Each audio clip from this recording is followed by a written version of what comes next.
There are some temperatures that can never hear me.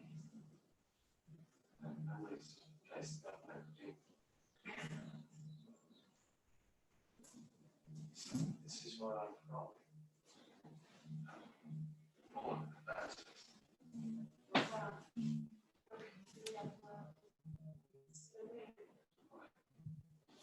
Why would you do that?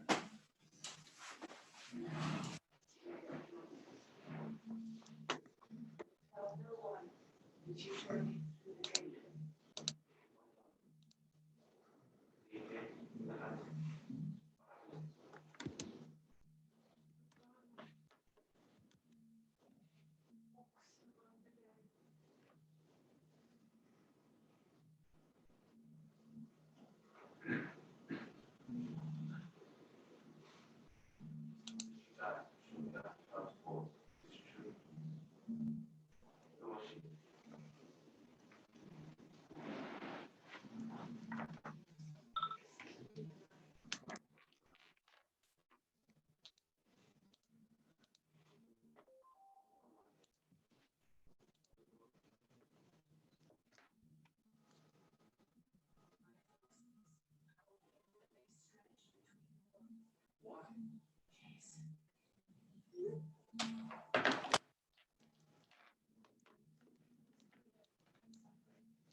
Jessica, this is Cheryl.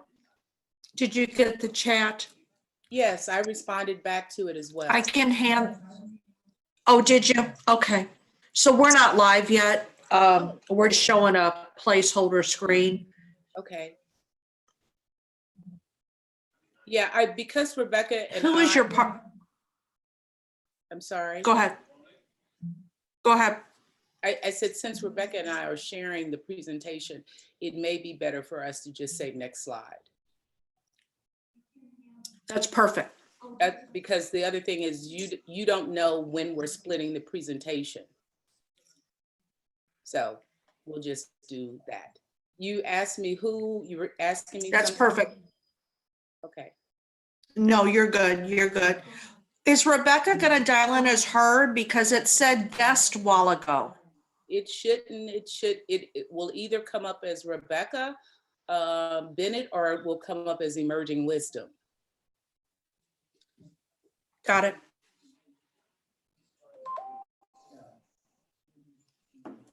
Okay. No, you're good. Thank you.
Board members, if you're here, if you can turn your video on, we can see who's ready to go.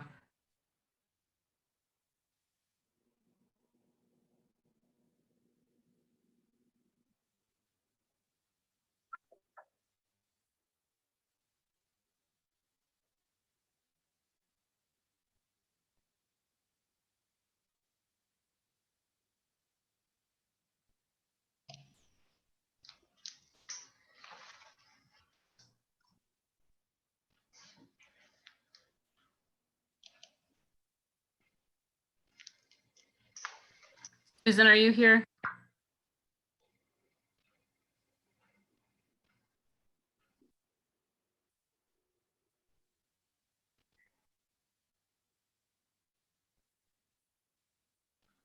Natalie, are you here?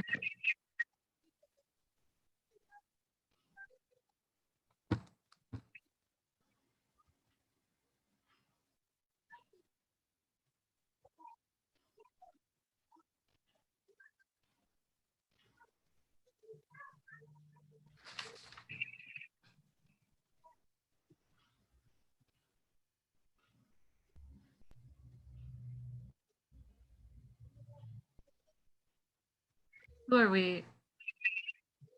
So we are already in session. The first order of business on our agenda is the approval and adoption of the May 12th, 2020 regular business meeting agenda. Is there a motion? I move that we approve and adopt the May 12th, 2020 agenda. Second, any questions or discussion? Ms. Lewis? Ms. D. Jones, Yes. Ms. S. Jones, Yes. Ms. S. Jones, Yes. Mr. Lane, Yes. Yes. Ms. Miller, Yes. Dr. Roberts, Yes. Mrs. Val,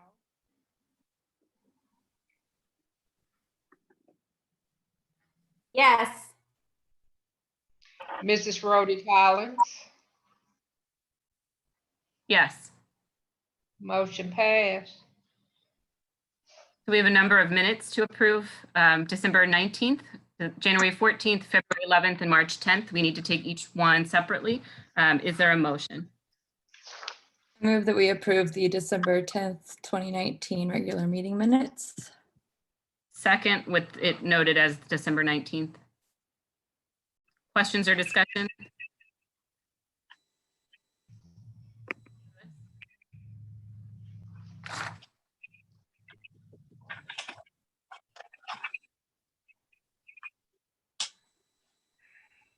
Ms. Lewis, roll call, please. Ms. D. Jones, Yes. Ms. S. Jones, Yes. Mr. Lane, Yes. Ms. Miller, Yes. Dr. Roberts, Yes. Mrs. Val, Yes. Mrs. Rhodey Collins. Yes. The motion passed.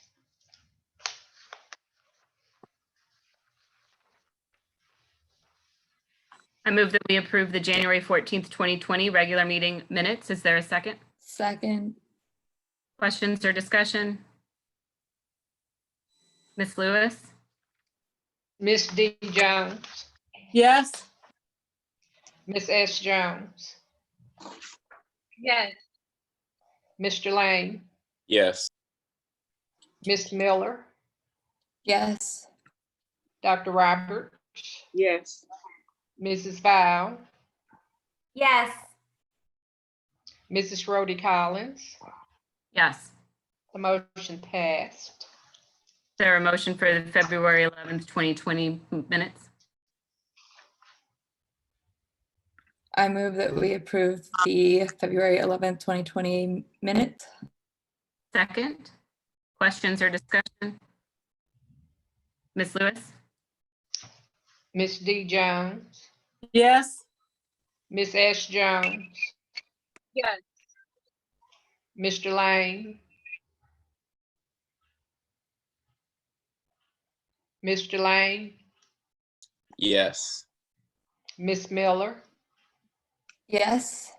Dr. Roberts, Yes. Mrs. Val, Yes. Mrs. Val, Mrs. Rhodey Collins, Yes. motion passed. Yes. Is there a motion for March 10th, 2020?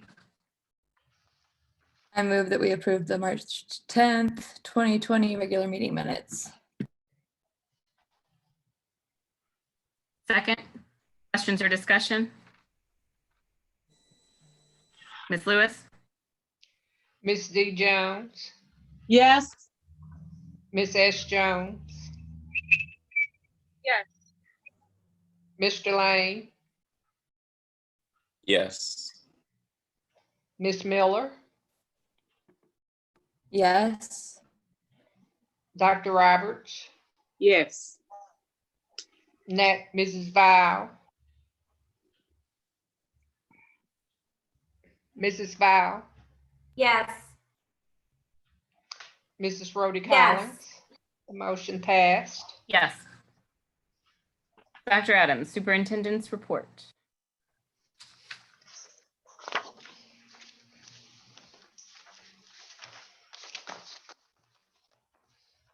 Good afternoon, board and public. I'd like to go straight to the presentation. At the last board meeting, I presented to the board the final synopsis summary of the work that was done by Emerging Wisdom, community visioning and engagement results. The board requested that they come for the board to give an overview of their presentation and summary for the board to ask any kind of questions. At this point in time, I would like to thank Mrs. Bennett and Mrs. Perkins for the work that they did, and obviously want to thank the foundation for supporting the work that they did in terms of covering the bulk of the cost for this engagement. So without further ado, I'll turn it over to Mrs. Bennett and to Mrs. Perkins, who are already online, and they have a summary that you received yesterday or Monday, on Monday for the presentation. So without further ado, Ms. Bennett and Mrs. Perkins.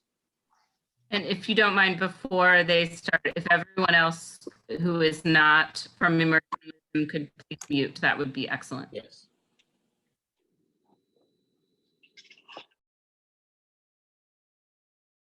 Good afternoon, everyone. Thank you for allowing us to come before you and to share highlights from our findings. All right, so we're going to walk you through this presentation, the engagement results from our visioning session.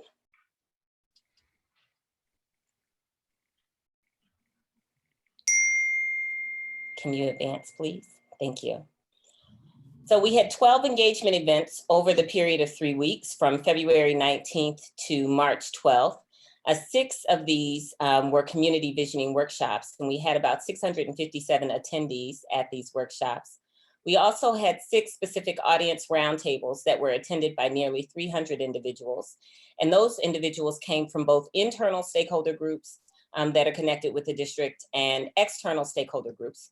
When we talk about internal, we mean school leaders, principals, assistant principals, and the like, teachers and students. When we talk about external stakeholder groups, we're talking about parents, clergy, and nonprofit partners. So in total, within the span of about 3 weeks, we touched about 1,000 people who participated in this process. You'll see on this chart here, the sort of demographic breakdown by our community visioning sessions. So 5 of 10, so a half of all those who participated in our community visioning workshops were SLPS employees. 3 out of 10, or close to a third, were parents who participated in the process, and they represented roughly 80 schools in the district. 7 out of 10 were women who participated, and nearly 6 out of 10 were African American who participated in the planning process. You'll also see the breakdown by visioning workshop in terms of what percentage of those 657 attendees came from which visioning sessions, with the majority of attendance in the process of participating in the Vashon listening session.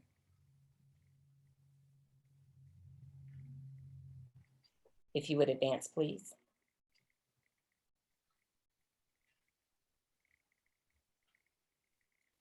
So in most of our settings, we really stuck to a set of core questions that we asked in all of the settings. We asked these same core questions, though we might have placed, depending upon whether or not it was a roundtable or it was a workshop, we might have had more or less of these questions. That is to say, some of our roundtables were shorter, where we only had 45 minutes, but most of our community visioning sessions were longer.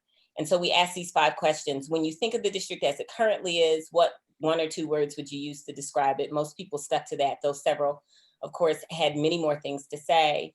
So what is the current state? We also asked them, what was the desired future state? So when you imagine a system of excellent schools, what comes to mind? We then asked, to achieve the system that they want, what would need to be priorities or focal points for the district, priorities and areas of transformation? So here's where we are today, here's where we want to be tomorrow, and what are going to have to be the priorities to get us there? We also shared what the district's criteria for school closure and consolidation had been in the past, and asked those who participated in the process to comment on those criteria, to say whether or not they agreed or disagreed, and what else they believe the district should be considering as it makes these decisions or seeks to make these decisions.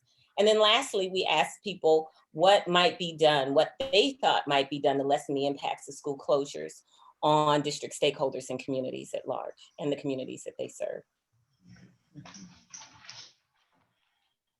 Advance, please.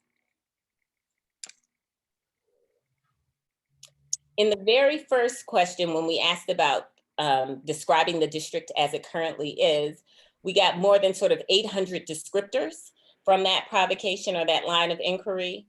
And 9 of 10 of those descriptors were really perceptions about systems, the district as a system, or about the people that comprise the system. So the perception of the system, you see this word cloud. The thing that really struck with most of our participants was how under-resourced the district is, so I think there's a widespread acknowledgement that the district does not necessarily have what it needs to thrive. And so under-resourced and struggling were 2 of the most prominent words and repeated words. We also heard inequitable. There's some real concern about whether or not there's educational equity in the district, and there's a sense that there is not, and so that there needs to be more emphasis on equity for this district as a part of its success, as a part of its transformation. There are other words that you will see that came up, and you can tell by the size of the word how frequently it was repeated. So bigger words represent those that came up more often in public comment. Perceptions of the people, right? A lot of emphasis on the district serving a diverse community, being comprised of a diverse community, being inclusive, being passionate, folks who are serving, being passionate, being hopeful. But there's also this piece on concern about the level of professionalism and engagement there by district staff, this concern about being underserved, and largely with regard to students and families. And then other kinds of things that came up that were mentioned that you'll see in smaller letters or in smaller print around those perceptions. Please advance. A small portion of the comments as we heard about them were really about perceptions of outcomes, right? What comes on the other end of this educational experience? And there's a real desire to see the district get stronger here. There is some note that the district is improving, or there are areas where improvement is taking place. But again, that term around inequitable came up again, or failing, or disappointing, or underperforming, really wanting to see transformation. That is something that is shared not only by the district's leadership, but it's also shared by the communities that you are serving, or that our district is serving. So a desire to see some real improvement here, stronger improvement and transformation in terms of the district's educational outcomes. Please advance.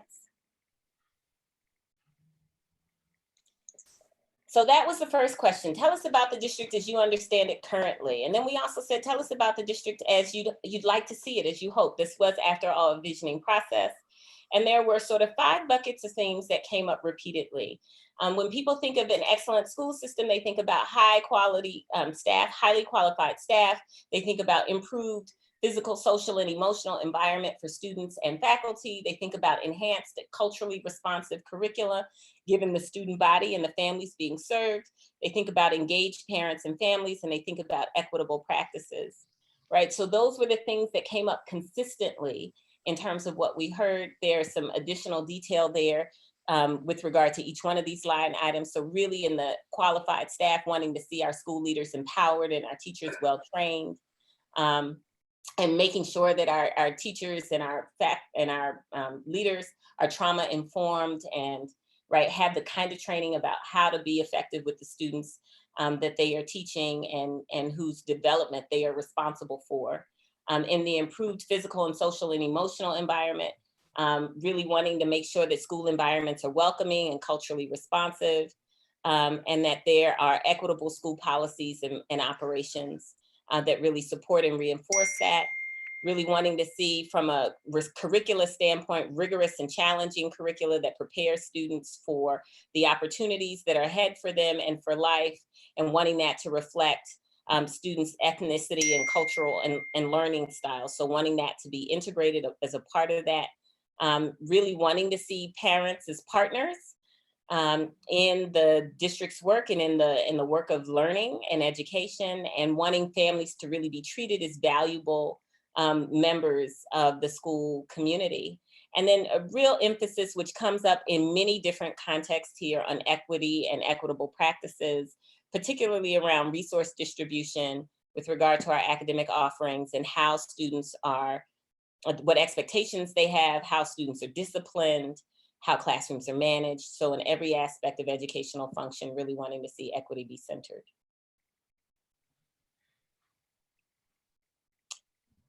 The third question that we asked is, if you've told us sort of where our district is and you've told us where you'd like to see us go, then what is going to have to be the bridge to help us get there?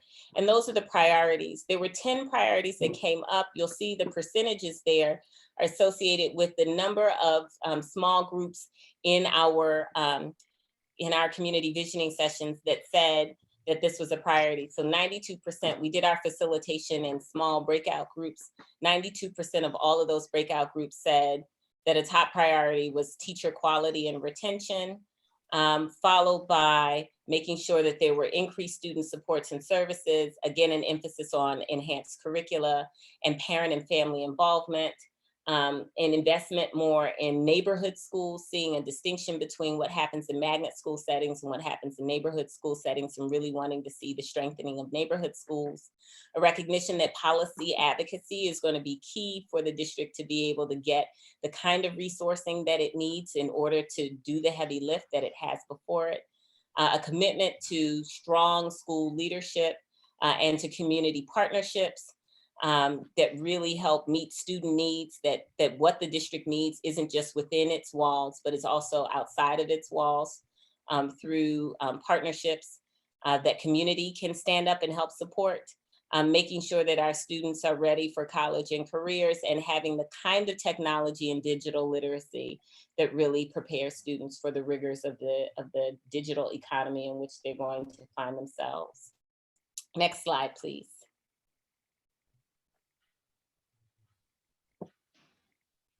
So those were the priorities. We asked people, share with us your thoughts about the criteria in the past that the district has used. Tell us what you think. Tell us what else you think needs to be considered. What you'll notice from these red and green columns is that there was some support for the closure factors that the district has used in the past, but there was really some disagreement with these criteria alone being what drives decision-making. And you'll see that by those red columns. From an academic performance standpoint, there was a concern that just performance by itself didn't take into consideration the many variables that impact performance. And that could be family environment or teacher quality, or the way in which the district is structured around choice and around neighborhood schools and those sorts of things, that there are factors that are beyond students controls, family controls, and even faculty controls that might influence academic performance. And is that a fair yardstick for whether or not a school should stay open or should be closed or consolidated? On the feeder pattern front, there was some question about whether or not feeder patterns as we know them really exist, given the focus on choice already, and whether or not those patterns have really been disrupted so significantly, so much so already. And then this question about building conditions, there was some work, some thinking there around deferred maintenance, and that has really resulted in poor conditions in a number of the buildings that we have. And if that's the case, should we be closing down those buildings or looking for other solutions? So to every criteria, community members thought about it thoughtfully, and then presented some additional considerations that they wanted the district to take, that they wanted the district to give some attention to as it decides what should be its focus in terms of making these decisions. In addition, beyond the criteria that the district has used in the past, they made some recommendations for other things the district should consider when making these decisions. So A, making sure that it uses a racial equity lens in making decisions about closure. B, focusing more on what students and families want, right? And integrating that into its decision-making. And then helping the public understand of the factors that the district will use, what is most weighted? Are the factors that the district has used in the past, are they equally weighted? Or are there some things that are more important than other things? And being as transparent as possible about that was a request. Next slide, please. So those things were a part of the sort of general high-level critique. More specifically, the other things that community members talked about wanting to see our board and district leaders consider as they make decisions were, what are going to be the impacts on neighborhoods? Are neighborhoods going to be further destabilized by closure decisions? What are going to be the cultural and historical significance of any closures? So considering and respecting the past and the contributions of the schools, and thinking about that as a part of the decision making is, you know, what role does this institution play in the cultural or historical landscape? Student and staff morale, what might be the impact on students and staff? Parent and family impacts. So how well will parents and families be able to adjust, to connect to new schools, to access them, to get there? That shows up in the transportation and travel concerns. If part of what Dr. Adams shared in his presentation was, I think the first, there are students who get on the bus as early as 5 a.m. or close to that, right? And there are routes that might be as long as an hour and a half or 75 minutes. So will closures and consolidations result in even greater transportation times and greater distances between where students live and the schools that educate them? And then this concern about student safety, whether or not student safety would be compromised when through closure and putting students in schools where there might be other kinds of community conflicts or other things going on, turf issues, or just other things that undermine student safety and well-being. So some concern about that. Next slide, please. The last question that we asked was about how to lessen the negative impact of school closures. And what we heard from community members was what is absolutely, absolutely, absolutely key from all 100% of the small groups that participated, and those small groups comprise more than 679 people or 600 and some odd people, was provide timely, transparent, and honest communication. about what the district is intending to do and when it will do it, right? So that is really key to help people prepare, plan, adjust, and in other ways, consider other options. Develop a plan for closed schools. So if schools are going to be closed, what is the plan for them so that they do not contribute to neighborhood blight and destabilization? Ensure that closure really results in transformation for the district. So if the case that is being made is that closure will enable the district to transform its educational outcomes and function in considerable ways, deliver on that promise, right? Use the resources that are saved to really bring about quality shifts in the district's performance and in student achievement. And then lastly, do the best you possibly can on facilitating a smooth transition for staff in the district and for students and families, right? So that this does not lead to even greater retention issues with families sort of defecting from the district. But we are really as helpful and customer-oriented as possible in helping students and staff be able to transition well. Next slide, please. So that came out of those community visioning sessions. The next section is really on what came out of our roundtable sessions, where we connected with another 350 people, I think. Jessica? It was roughly 300.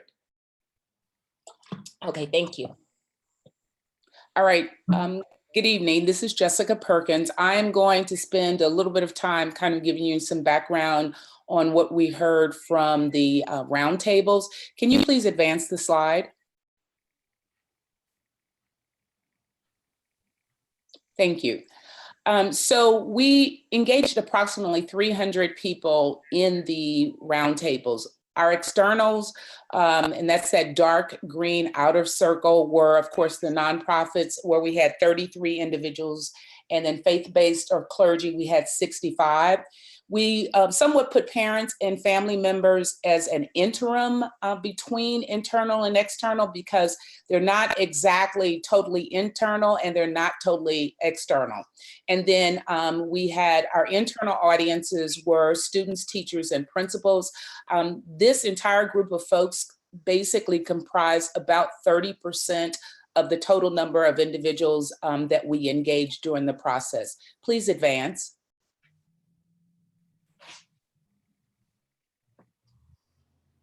All right, so one of the things that I attempted to do was, once we had written the community visioning document, I actually started going back and forth, looking at the roundtables to see how each of them differed or were the same as what was heard at the community visioning sessions. Additionally, when I started sitting down looking at this information from an internal versus external audience, I did the same thing.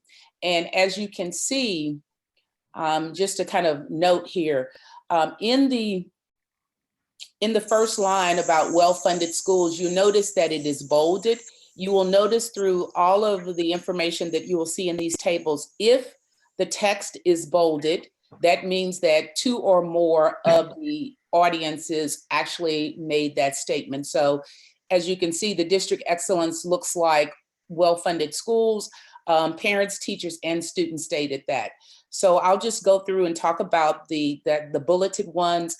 Basically, you know, people want well-funded schools with resources distributed equitably, with a high quality of teachers that are not only supported, but they are praised and given autonomy to do work in their classrooms. They would like to have both in-class and out-of-class support. In order to retain high quality teachers, both principals and teachers spoke about having highly competitive salaries and benefit programs so that the high quality teachers would not leave and go to other districts in the area. And then all 3 groups, students included, wanted rigorous and broad academics that would be relevant to their either their college or career preparation. And so that they would be able, through that, specifically the students wanted just a broader mix of not only electives, but after school activities. Next slide, please. Additionally, as you see here, you've got a couple other statements about district excellence where 2 or more of the internal groups spoke about that. I already spoke about the equitable nature of it. Principals, teachers, and students want safe and welcoming schools. I found it quite interesting in this that the principals, and I know this specifically came from principals, they wanted to see a camera security at the elementary level. Everyone spoke about well-behaved students, and I'm saying even the students spoke about well-behaved students. Of course, they want full support with full-time nurses, social workers, college counselors, behavioral counselors as well. And I found it quite interesting that both the principals and the students, and more importantly, the students stated, we want our parents to support us. We want them to be there to help us to move forward and not to undermine our academics. And those are the major areas of district excellence in agreement that these 3 internal audiences had. If you'll go to the next slide, please. And here we have the priorities, very similar to the priorities that Rebecca spoke about in the community visioning sessions. I think the one that stands out here that's probably a little different from that is the whole notion of renovate and or build state-of-the-art schools, which is near the bottom. I found that was quite interesting because both teachers and students wanted facilities that had basically what they wanted later on in life. As an example, I had one student to say to me, I want the version of a D1 campus, but smaller. In other words, I want specific buildings for like math and science, or I want a specific building for this. And I also want to make sure that we have the athletic fields that we need. So that was stated by both principals and students. And then of course, the safety issue as a priority came up as well when we started looking at ways to focus on district excellence. Next slide, please. Partnership and community support came from both principals and teachers. There is a definite need for having equitable distribution of partnerships, community partnerships across the board at all schools. And that is critical not only for supporting principals and teachers, but also students. It's likely that the students didn't mention it in this case is because they don't necessarily know about the partners that come into various schools. Next slide, please. Here we have the external audiences. As I said to you before, parents kind of are in the ring between external and internal, but we have parents, nonprofit, and clergy. Again, I'm not going to go through all of these, but look at the bolded ones. High achieving, high academic performance students, also high quality and competitively compensated principals and teachers. And then having that whole notion of support is very important. And then of course, the rigorous curricula that not only approaches learning differently, but it includes STEM literacy, having that strong, not only gifted program, but the strong special education program, as well as strong college counseling programs. Now, the interesting thing, and I'm gonna share this, is that one of the things that was a little different is that this particular group, the external audiences, came up and said, one of the ways that we define district excellence is by the particular outcome of all children achieving. I found it quite interesting that in all of the roundtables, very few of them spoke about outcomes. When we asked about district excellence, they didn't speak specifically about the outcome of high performing children. They spoke about all of the things that go into it, the elements to make an excellent district. And I found it quite interesting. And it was so interesting to me that I actually went back through all of the summaries to find out, okay, am I imagining this? And it was, like I said, very few of the groups really spoke about that one outcome. So that's something to keep in mind as you go forward with transformation. Why are we doing everything that we're doing? So that we can have children that are achieving to their highest and best. Next slide, please. Here we have just two that were bolded, looking at not only the physical and social wellness of the students, but also the staff. We heard that quite a bit. Interesting here is the fact that an external audience actually spoke about physical and social wellness of staff and students. And then the last one, just having the involvement from parents. Next slide, please. And here we have the priorities. The same kind of sense here was, again, if you see them bolded, that means two or more of the external audiences stated that. No difference here of all of those that are bolded. I think the difference for me that came up was that second bullet where it says creating a thriving partnership program with nonprofits and the city. I found it quite interesting that not only did the nonprofit or community partners speak of that, but both parents and clergy. So everyone wants to look at the district from the standpoint of how can we bring in additional supports and partnerships to support this district. All the other items that are bolded here are things that you have heard before, either in the community visioning piece. I think also that almost last bullet is important when you start thinking about one of the ways to build trust is to be transparent and communicate to your audiences. And of course, that was stated by both parents and clergy. Next slide, please. And I'll turn it back over to Rebecca to give the next steps. Right, so really the next steps are yours to determine, but what we heard through our community visioning and roundtable sessions was 4 things that really stood out, right? Let's make sure that there's a transition plan and continue to seek community feedback, that this shouldn't be one and done through this visioning process where it's intense community listening up front, but that is not a behavior or a posture that is continued beyond the visioning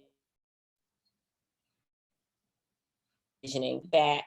Share that plan with staff, students, families, and community partners. Invite ongoing communication with your stakeholders and community members.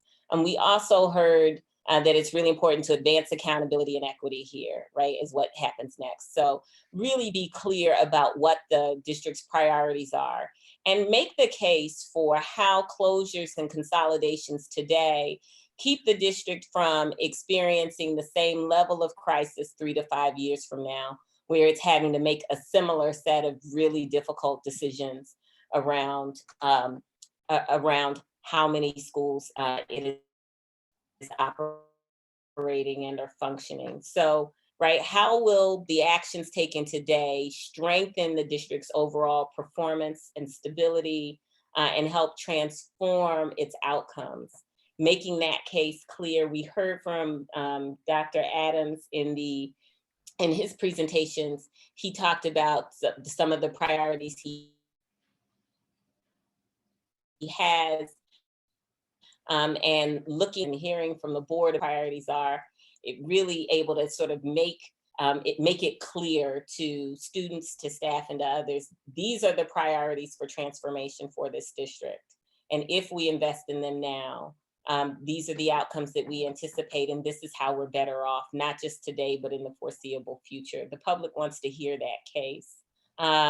And the public wants to make sure that improved educational outcomes are going to be delivered, particularly for those who might be adversely impacted by closures. So how will learning be different?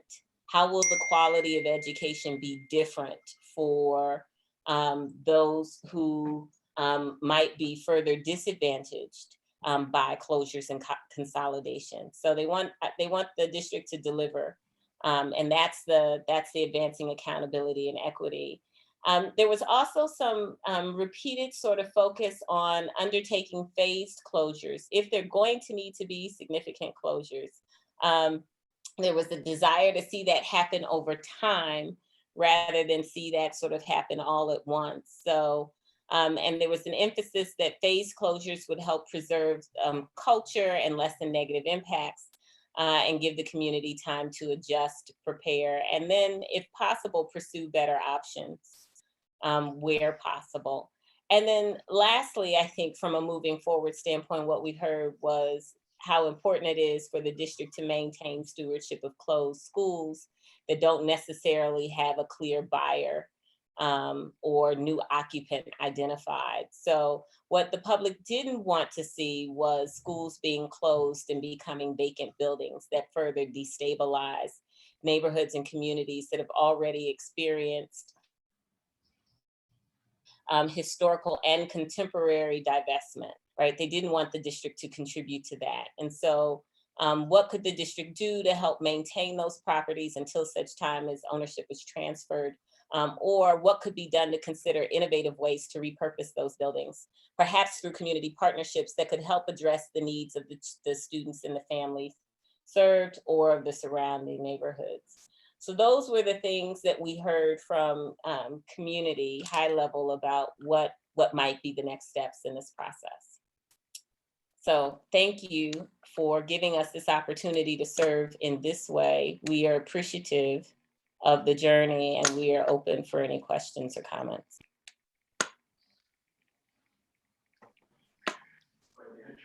I guess I'll start. I have a couple of questions, and they might be more for Dr. Adams, maybe than the Empowering Wisdom Group, so apologize if that's the case.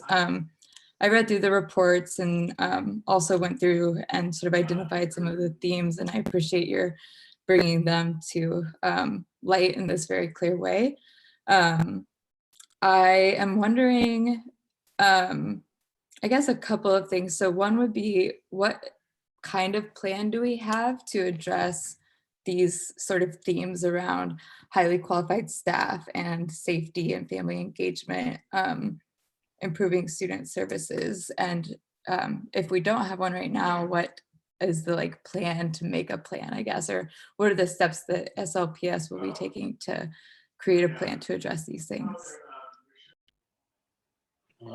Obviously, we are in the midst of COVID-19, and as I indicated at the last board meeting or 2 board meetings ago, the plan right now is to pause, to wait to determine after we get school up and running what we do around this entire emerging wisdom community visioning engagement results, with the idea that we're looking to come back to the board in October with a recommendation that will likely address the notion of staff and safety and all the kinds of things that you are framing. But I think what's important in this presentation is this is not going to be like turning a light switch on. It won't go from where it is now to dramatically where everybody wants it to be tomorrow. It is a process that will take place that involves possibly additional compensation for staff, different options for students. And so at this point in time, Mrs. Miller, what we're doing is obviously like anyone else, we're looking at the data and the results,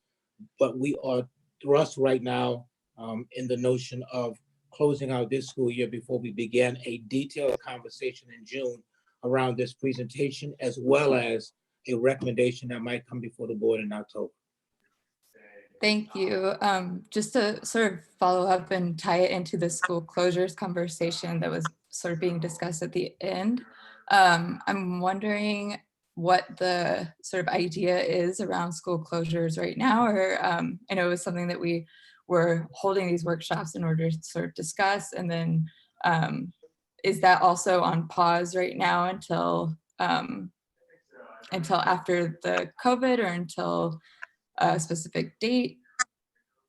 So one of the reasons for not moving aggressively forward after we received the information from Emerging Wisdom, one of the clear recommendations is this notion of transparency. It is very difficult to be transparent when persons can't come out of their homes and they can't engage in a real meaningful way. And so that was probably one of the overarching pieces for me to say pause, because I really want to be transparent around this. Historically, what has occurred is that decisions have been made and it and the view has been that it's not been transparent. One of the things that might impact that, Ms. Miller, for me to come back to the board, might be the fiscal climate of what's happening in the state and the country.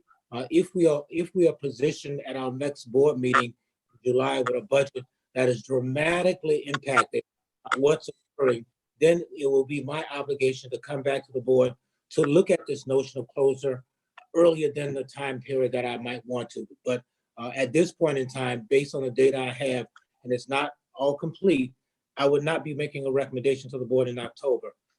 If something changes in terms of the fiscal climate of the country, i.e.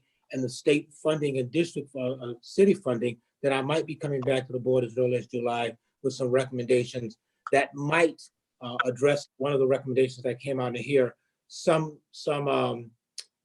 stepped out closures. In other words, looking at what might happen as early as 2020-21, what might happen as early as 2020-21, 22, and then 22-23. So it might be over a phase or a period of time. But I want to be clear here, it is not my recommendation today for that. It is my recommendation today to wait until I understand better around the fiscal climate and to move from that point. I think I want to make it clear because I think the ladies did an excellent job of lifting this up. This really just can't be around the dollars and cents. It really just can't be around the dollars and cents.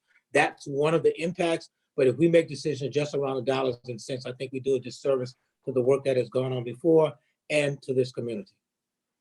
Thank you. I 100% agree. And to that end, or sort of relatedly, I wonder if some of the things that are in these themes might be addressed before we actually do sort of like get through the COVID situation, especially not knowing how long that's going to last. So when we were talking about like highly qualified staff and retention and morale and support and being treated like professionals, and some of the ideas around equity and resourcing and how we're thinking about that, I do sort of wonder if these themes might be worked into our response to the COVID situation, especially considering that it feels like in the fall, no one knows right now if schools will be back in session or if we'll have part in session and part at home, or if that'll be an option. And so I guess my question is there a way that we feel like we plan to address these themes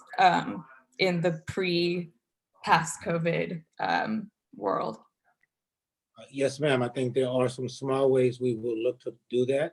And I'll just give one example. And one of the ones that I think I was asked at the last board meeting around the notion of technology. And to date, we have provided this community with over 11,000 technology units, whether that's a hotspot or an iPad. And so the question really comes from an equity perspective. How do we make sure that we are providing this to all of our kids who have the greatest need for it? And so to your point, we are looking at trying to address some of the equity issues that have come out by looking at some of our resources and how we align those resources in light of the COVID conversation. And so the answer to the question is yes. I want to be clear though, it's not going to be dramatic in the sense that people are going to see it and walk away thinking that we've done a great work on this work around equity, but you will see us trying to be intentional around providing resources that kids and families likely would not have in light of where we are around this COVID pandemic. And so to answer the question is yes, we will try to call them out for the community and for the board so that you can see what they look like. Another example might be the notion of, as we look at summer school, we've always had this issue around summer school and hiring staff based upon the rate of pay, which would be the lowest rate of pay. What we're looking at in this case is hiring the best teachers for summer school, whether that's virtual or brick and mortar, by paying them their regular salary. That is an equity issue, but that's also about selecting the best people to do the work as opposed to paying people at whatever the rate is, which is $25.52 for a teacher. So I'm throwing those things out as some examples of what we're looking at to try to address this equity issue. And it won't be substantial across all parties, but we are looking to try to address this equity issue by in the notion of the COVID-19 in small ways that we think might have some impact. I appreciate that. And if there are like information or some kind of plan that addresses specifically these themes in relation to what we're doing, what our plan is, I would love to see that information. Yes, ma'am.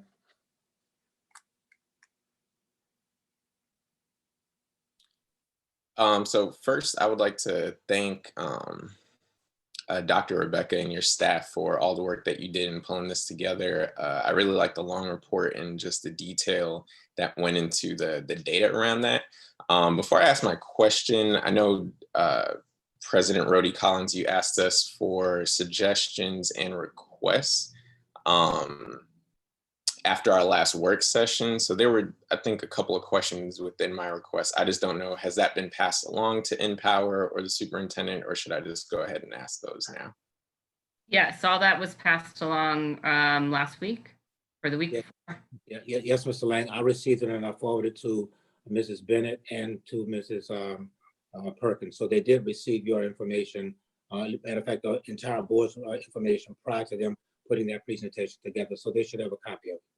Okay, so I'll go ahead and ask my question. One of the requests that I had, and it seemed like this was a sentiment of a majority of the board, was as we move forward with this, whenever that may be, is to think about best practices and how we continue to keep the community engaged and moving forward. Obviously, there will be and needs to be a plan that comes from the district that the board should review and approve. But since this is a decision or will be a decision that affects our community, we want to make sure that the community is engaged in a meaningful way.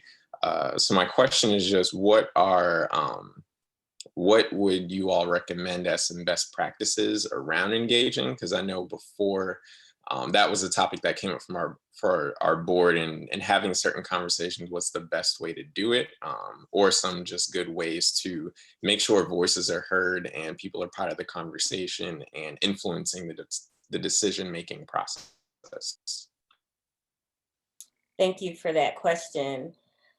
I have a couple of thoughts about the way to move forward, largely based upon what we heard from participating community members, was that they actually liked the format and the forum that we provided. So there was a desire to see more forums for meaningful community engagement, which is not to say that the public hearing process that you all have is not useful, but looking for other ways where you can really enter into dialogue and conversation with others who are stakeholders in the system and with decision makers, as many of you participated in that process, including district internal stakeholders, teachers, staff, principals, parents, right, community members, all together. So what I heard and saw was a desire for continued interaction around the fate of the district by multiple parties sharing the same space in a way that was generative and thoughtful,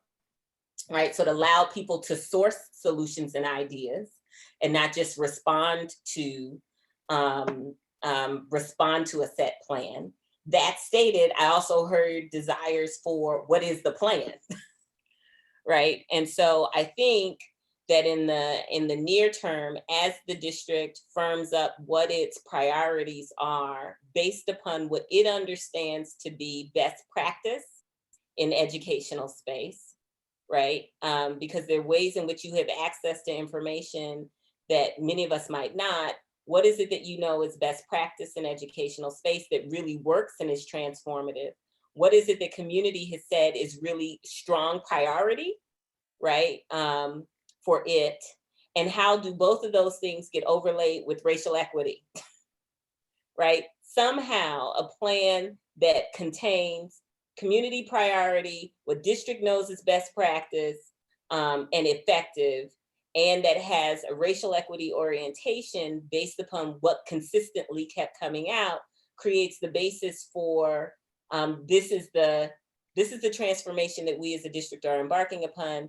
And these are the things that we intend to stand up through that transformation, right? These are the impacts that we want to make or that we are committed to. When there's clarity around that, I think the public would really welcome the opportunity to hear that. So Dr. Adams' presentation in the past, people got a lot of information out of that. and learned a lot, even if they disagreed and had dissenting perspectives. That access to information was key, right? And there were many people who said, oh, I've seen things or I've understood things about how the district has functioned that I never knew before, right? So that level of being able to present information or findings, being able to ask the public to weigh in on those, using forums as an opportunity for that thinking, and forums that are multi-stakeholder type, right? Because there's a way in which it elevates the thinking and provides a level of connectivity that doesn't typically happen. I think would definitely be meaningful. There are other ways to get public opinion and feedback that are indirect ways through surveys and other kinds of things. But part of what made this work was the high touch nature. And while I do have an external engagement firm, I don't necessarily think that it necessarily requires an external engagement firm to adopt an engagement orientation to this. So what are the opportunities for community conversation around key areas of district decision-making, right? And having the district and the superintendent identify those areas for meaningful public discussion, deliberation, and learning. You can look at your calendar already, right? In some ways and say, we're gonna probably need to have some discussions that the public's involved in around getting back into sort of post-COVID, and I put post in air quotes, right? Because we know that there's a June wave, we know that there's probably a fall wave, right? So it's not post, but what does it take for the public to be engaged? What does it take for the public to feel confident? What does the public need to know? How do we need to involve the public in our thinking and deliberations? Like, you can now start standing up those community conversations. That can be something that happens with a certain degree of regularity, right? And that can happen internally, so that these are conversations, but you have the mechanisms internally. There's the principals gathered, there's the there's a student body that gathers. I think you've got mechanisms internally to get internal stakeholder input. It is the opportunity for external and internal stakeholder conversation and dialogue around critical areas of decision-making that I think is what presents itself in a way that is not a public hearing, but in a way that allows for forum interaction, dialogue, and reflection, both on the issues themselves and on your decision-making around the issues. That was a long-winded answer, but hopefully. Thank you, Dr. Bennett. And then I had another question. It's a short, or maybe not, yes or no, or maybe later question, so I don't need a direct answer to it. But I know that, from the board perspective and from the district perspective, we can tend to take a certain view, an internal view. From the outside looking in, as you all were compiling and looking at the priorities, do you see any priorities that might be, again, as we plan and ahead for the future, do you see any priorities that might be in conflict of one another? And to use a bad analogy, like saying that I want to start a garden but use less water, those might be two things that might be in conflict. Do you see any priorities like that for this task? That is a very good question. I am looking,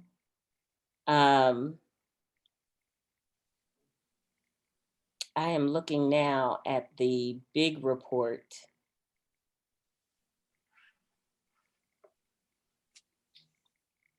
To see, let me just say, I don't see direct conflict. I do see fundamental tension. I do see tensions, right? I see tensions with, no one said we want to dial back progress with magnet schools. Like, nobody said that.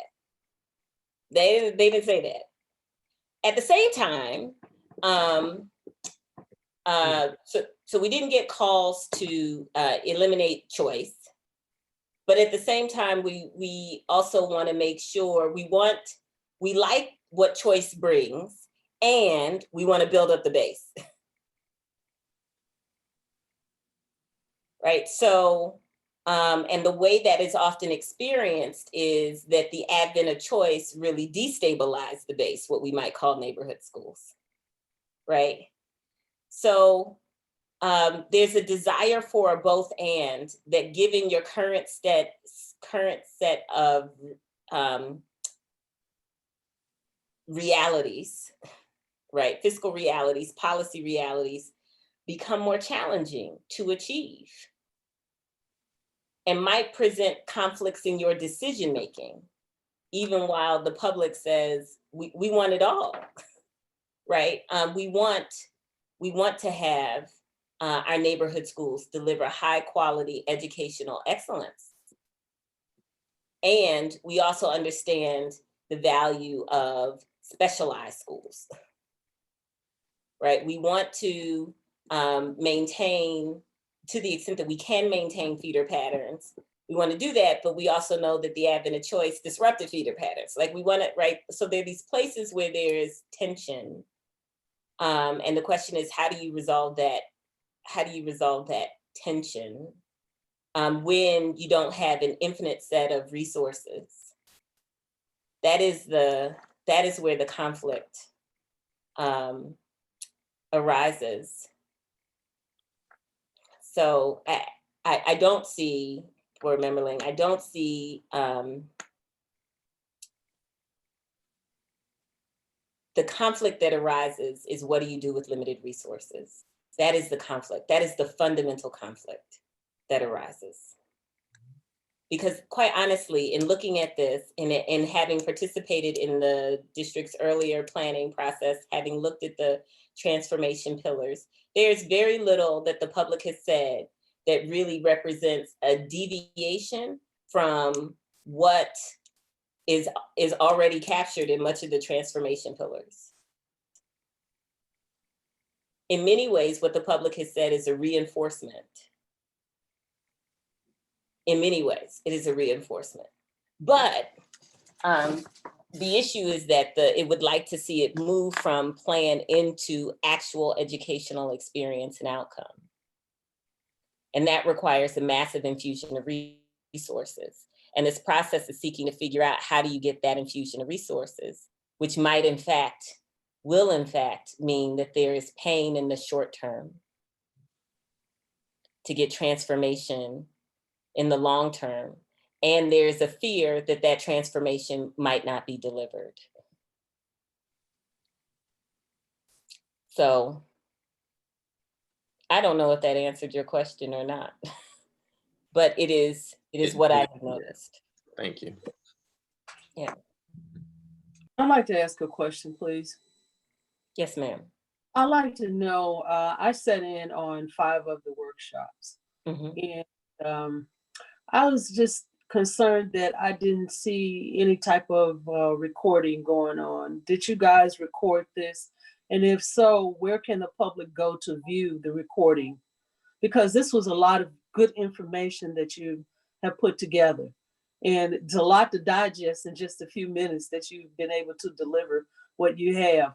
You really want to go through it. I'd like to look at it over and listen to it over and over again, but just from the, since I didn't see anything being recorded, I did record some things on my phone. Oh, good. And I have about 10 pages of questions that I heard from the groups, from the people in the groups, because I was really concerned that they were very emotional. And I just wanted to remember everything that they were saying. So I just really want to know if there is a place where the public can go to listen to, view, or hear the results of your findings, because this is very valuable. Thank you so much. We did not visually record it. That was not a part of our scope of agreement. But what we did was, as you were in our processes, we took copious notes. And so in that big document that you have, that's 143 pages, we put in that document all of the notes that came off the flip charts for every small group conversation. So that people could see both the synthesized document, the first 40 pages that has our conclusions, but they could also see more specifically what was said in each of those small groups. So that document, I believe, is made public on your website in its entirety for people to find. And the same thing is true in those roundtable reports. So we wanted to make sure that we didn't just give you our analysis or synthesis, but we also gave you the notes that we took from what was said directly in those sessions so that people could draw their own conclusions. I think the reason why I asked you that question is because one thing that I heard over and over again asked in the workshop was people, they talked about all the wonderful things that were going on in St. Louis Public School, but we weren't getting they said we weren't promoting. And you said, don't use the word advertisement. I wasn't sure if it was you or the other lady. Said, let's not say advertising, let's say promote.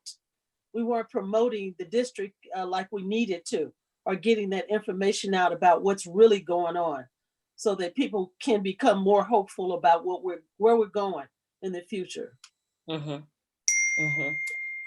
So I don't know which group you were referring to. It could have been one of my groups. I did a lot of these. It could have been Jessica's. It could have been anyone with any number of our facilitators.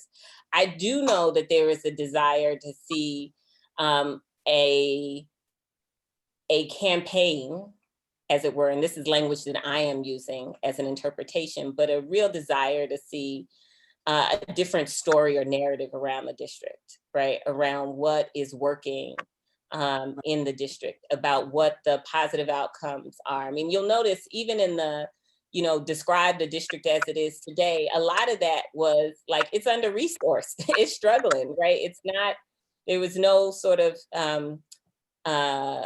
attribution of malice. It's like the district has a heavy lift and it doesn't have all of what it needs to do that lift.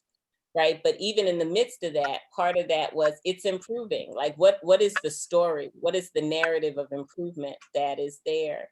So I do echo that what you heard is something that we heard too, about a desire for a more positive narrative around the district, a better story, or at least a more comprehensive story that's told to help counteract much of the negative perspective. So I would hope that you all, as a part of thinking through what are the priorities for transformation, perhaps that would be one of the components that you settle on too, in addition to the sort of critical core educational functions, is how do we tell the story about what the district is doing in ways that not only inspire confidence, but reflect in more substantive ways all of what the district is doing to really advance educational excellence and opportunity. That's a story that's still waiting to be told. Thank you. Dr. Bennett, I have a question for you. Yeah. Number one, again, thank you guys so much for this presentation and all of the hard work that you guys put in. And so just to kind of go back to what Donna was saying, it's important for us to, have transparency around what we're doing as a district. And so I noticed that at the end of the workshop that I attended, that, people were able to take pictures of the information that was on the board. Did anybody on your team take pictures? And if they did take pictures, are you guys going to put that or post that as well, along with what was transcribed out of that? We took some pictures, just as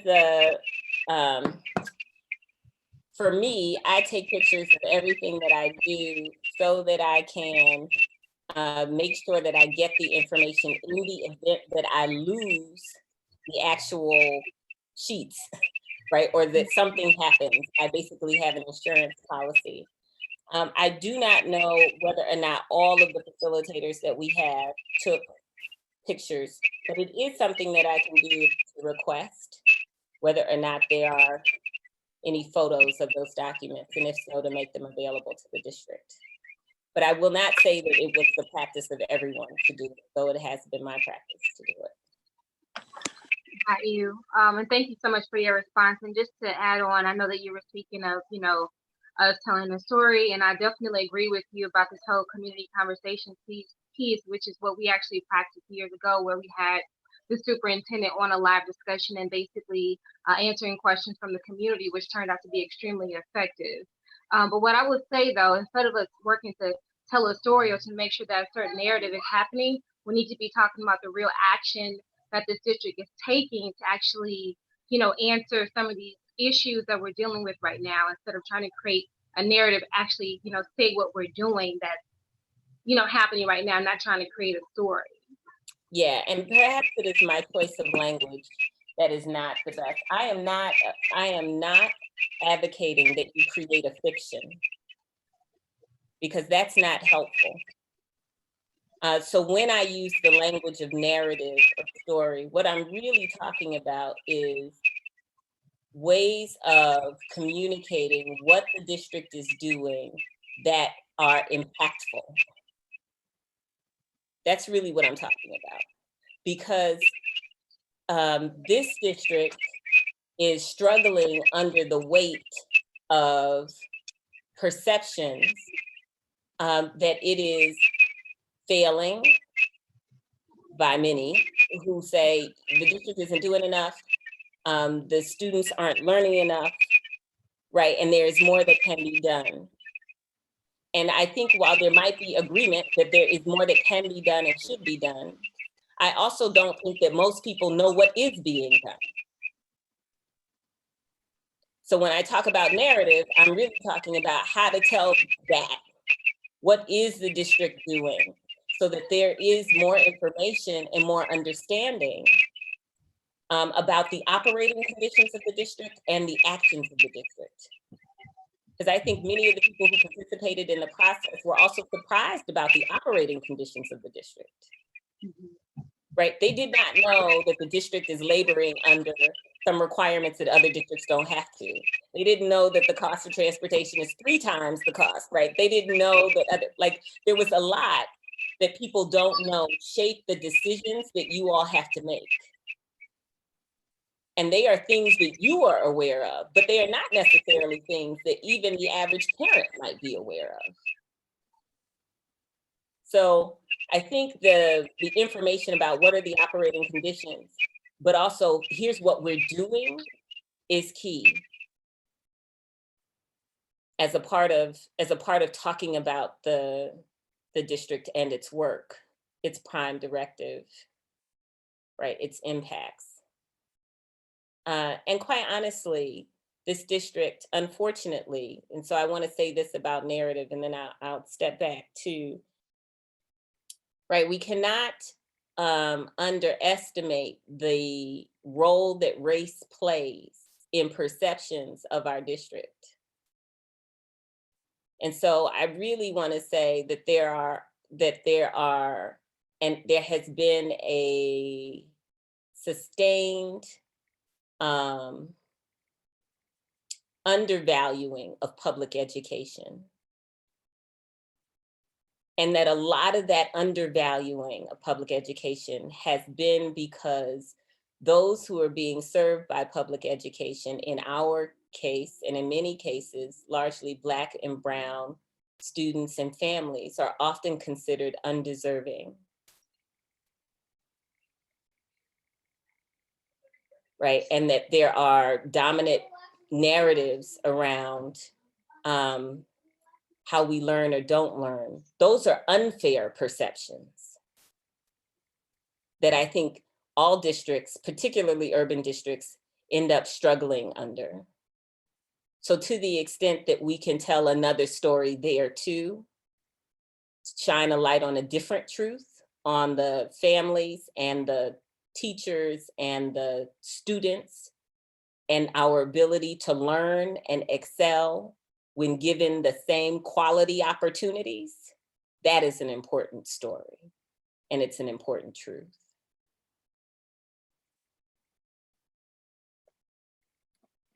So thank you for giving me a moment to stand on my high horse around that.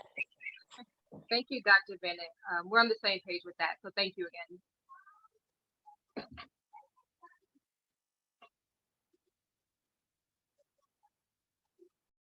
So I really appreciated the level of detail that went into the report. It felt like I was there in every workshop or in every room, just with the level of detail in the, I guess, the addendum to all the different segments of the report. And in particular, was really struck by the, I guess, transparency and candor of the student report. And I think, I've come back to this report, the student roundtable report, a number of times.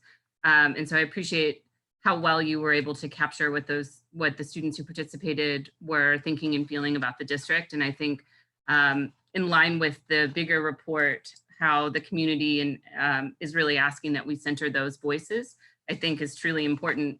And in particular, because the things that have been identified here as factors that are limiting to their success they're not asking, I heard you mention the idea of like a D1 campus, which is in here clearly, but overall the things that they're asking for, they're not asking for the world, they're asking for the things that we would expect all students to be able to receive. And I think using that as the centering piece and hearing Dr. Adams say, like, this isn't just about dollar and cents really resonates with me, because what we're looking to do is not just like save money and put it in the bank, right? We're looking to reallocate resources in a way that is equitable to deliver on these things that students are asking for.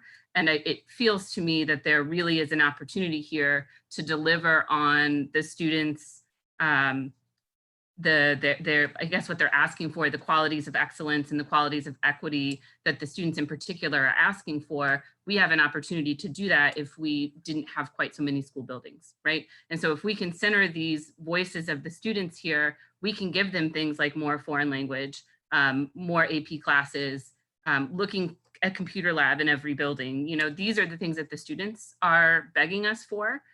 We have the opportunity to provide that if we can reallocate some of the resources in the district, particularly targeted to those things. And I was also struck by the way that there were so many places in the report and in kind of the presentation that you gave tonight that showed that students, teachers, and principals really are on the same page in so many ways. And I think that is important too, because clearly the students are number one, families going along with that, but also the people who are working with our students. And so centering all of that and the fact that they're in alignment feels really important to me. So I think there's a real opportunity for the district to target all of those things. So all of that to say, I appreciate the level of detail that went into this, because some of the takeaways for this are striking and important and really give us a clear direction on how we might leverage potential school closures to reallocate some resources.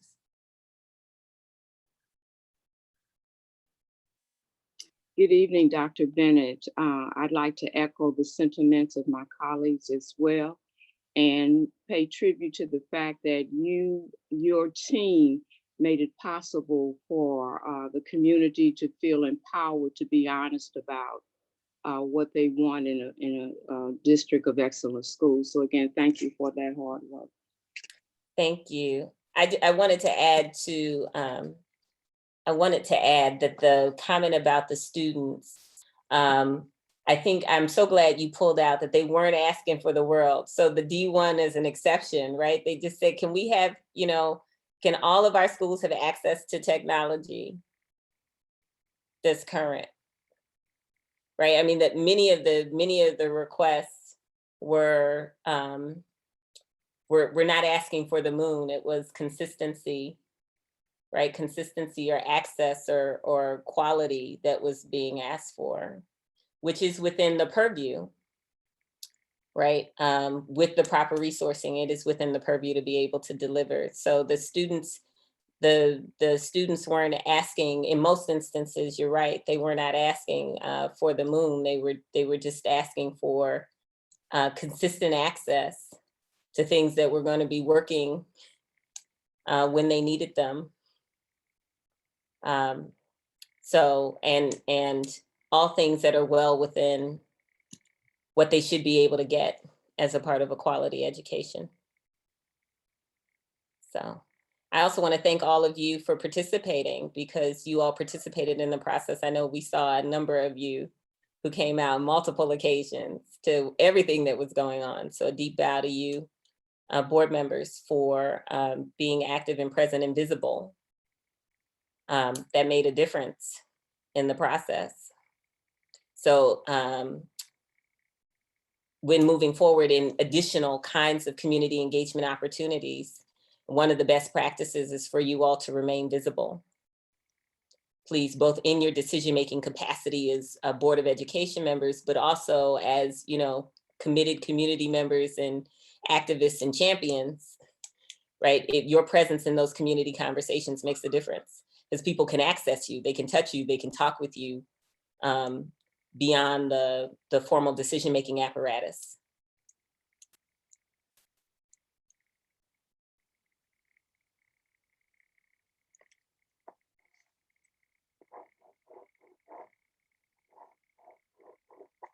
The last thing that I'd like to say here, since I don't hear any other questions, is a deep thank you to Dr. Adams and his team, particularly Deputy Superintendent Willis and others.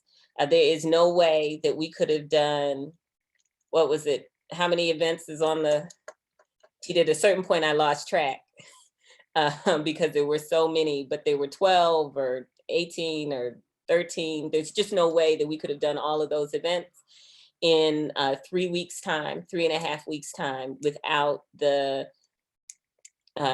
backbone capacity of the district in doing communication and outreach and all of the setup and all of the things that were required to be able to execute with fidelity on each one of these engagement opportunities. So I do very much want to emphasize, I appreciate your gratitude and thanks to us. I want to turn around and offer a deep bow and thanks to Dr. Adams and team for providing the backbone capacity that made it happen in such a short period of time.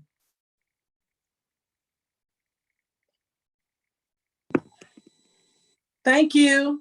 Appreciate Thank you. everything. Thank you. Thank you. Take care, everybody.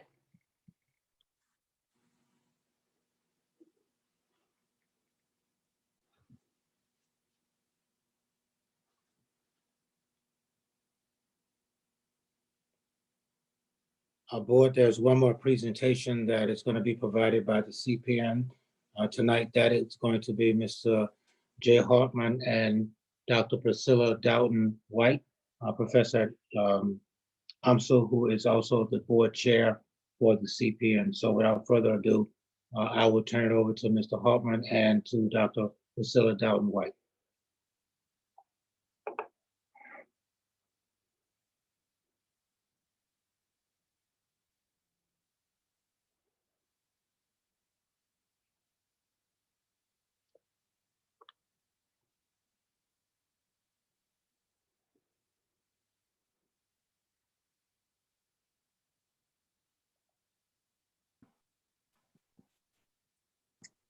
Ready whenever you are.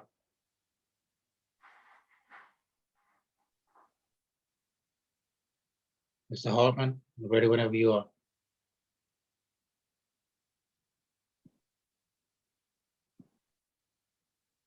Dr. Dowden White, I think. I'm here. Oh, there Jay is. Yeah, Mr. Hartman, ready whenever you are. Yep.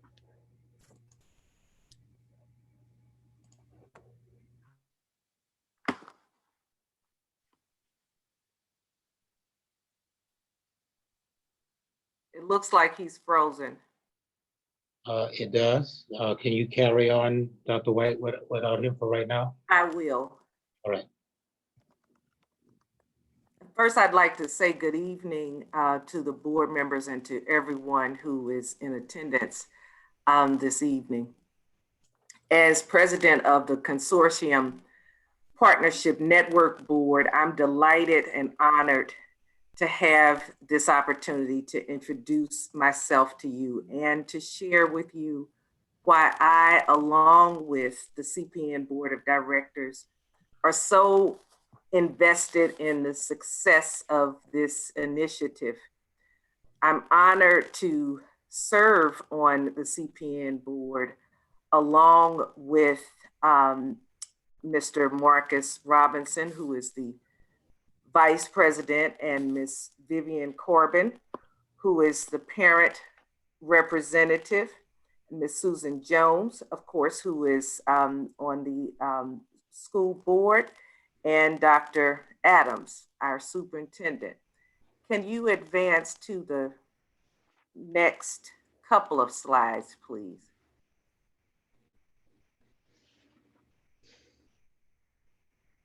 Okay, thank you. Each member of the CPN board brings a distinctive wealth of knowledge, expertise, and unique insight to this process. And I'm particularly grateful to have the opportunity to learn from them as we work together to guide the consortium in implementing a bold educational strategy aimed at providing resources for students where they are needed most and empowering teachers in the decision-making and accountability process in the schools where they teach. By incubating scalable change for neighborhood schools, we hope to identify best practices that might be scaled up to the district level where possible and desirable. May I have the next slide, please? Thank you. As an educator for over 30 years and counting in the field of higher learning, I'm a witness to the fact that you can teach skills, but the driving force by which a person decides on and initiates action, that is one's will to teach and one's will to learn, is not something that can be explicitly taught. The will of both educators and students can only be substantively motivated and nurtured in a culture that values creativity and innovation, transparency, and finding a way to accomplish those things which appear to be unreachable or even impossible. The CPN theory of action aims to promote interrelated and interdependent shifts in practice of leadership teams and staff and in school culture, which serve to build a capacity of leadership team and staff and result in improving learning experiences for students. As this process takes place, transformation takes place. Providing meaningful and protected school level autonomy is key to providing an environment for transformation to happen. With autonomy over budget, staffing, schedule, curriculum, and culture, leaders and educators at the school level can create an environment tailor-made for the needs of their unique set of students. The word partnership is key. It's a key CPN value. For the success of empowerment zones rest on partnership, especially those partnerships between local schools and neighboring communities, between principals and teachers, between public and private funders, and the partnership between the CPN and district boards. The realization of these partnerships requires something that historically we as St. Louisans have struggled with. We have struggled to build trust. There are plenty of good reasons for the lack of trust where it exists in our communities. And even right here, perhaps in this virtual space we occupy here this evening.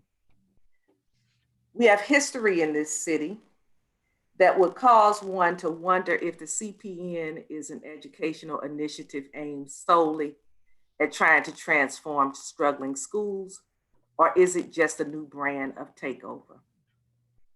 When I was invited to talk about the possibility of my joining the CPN board, as I read the overview of the CPN, a flag went up for me when I read how the initiative aims to offer an alternative way to support schools that ensures local control and teacher voice while leveraging district expertise, and implementing charter school-like autonomies.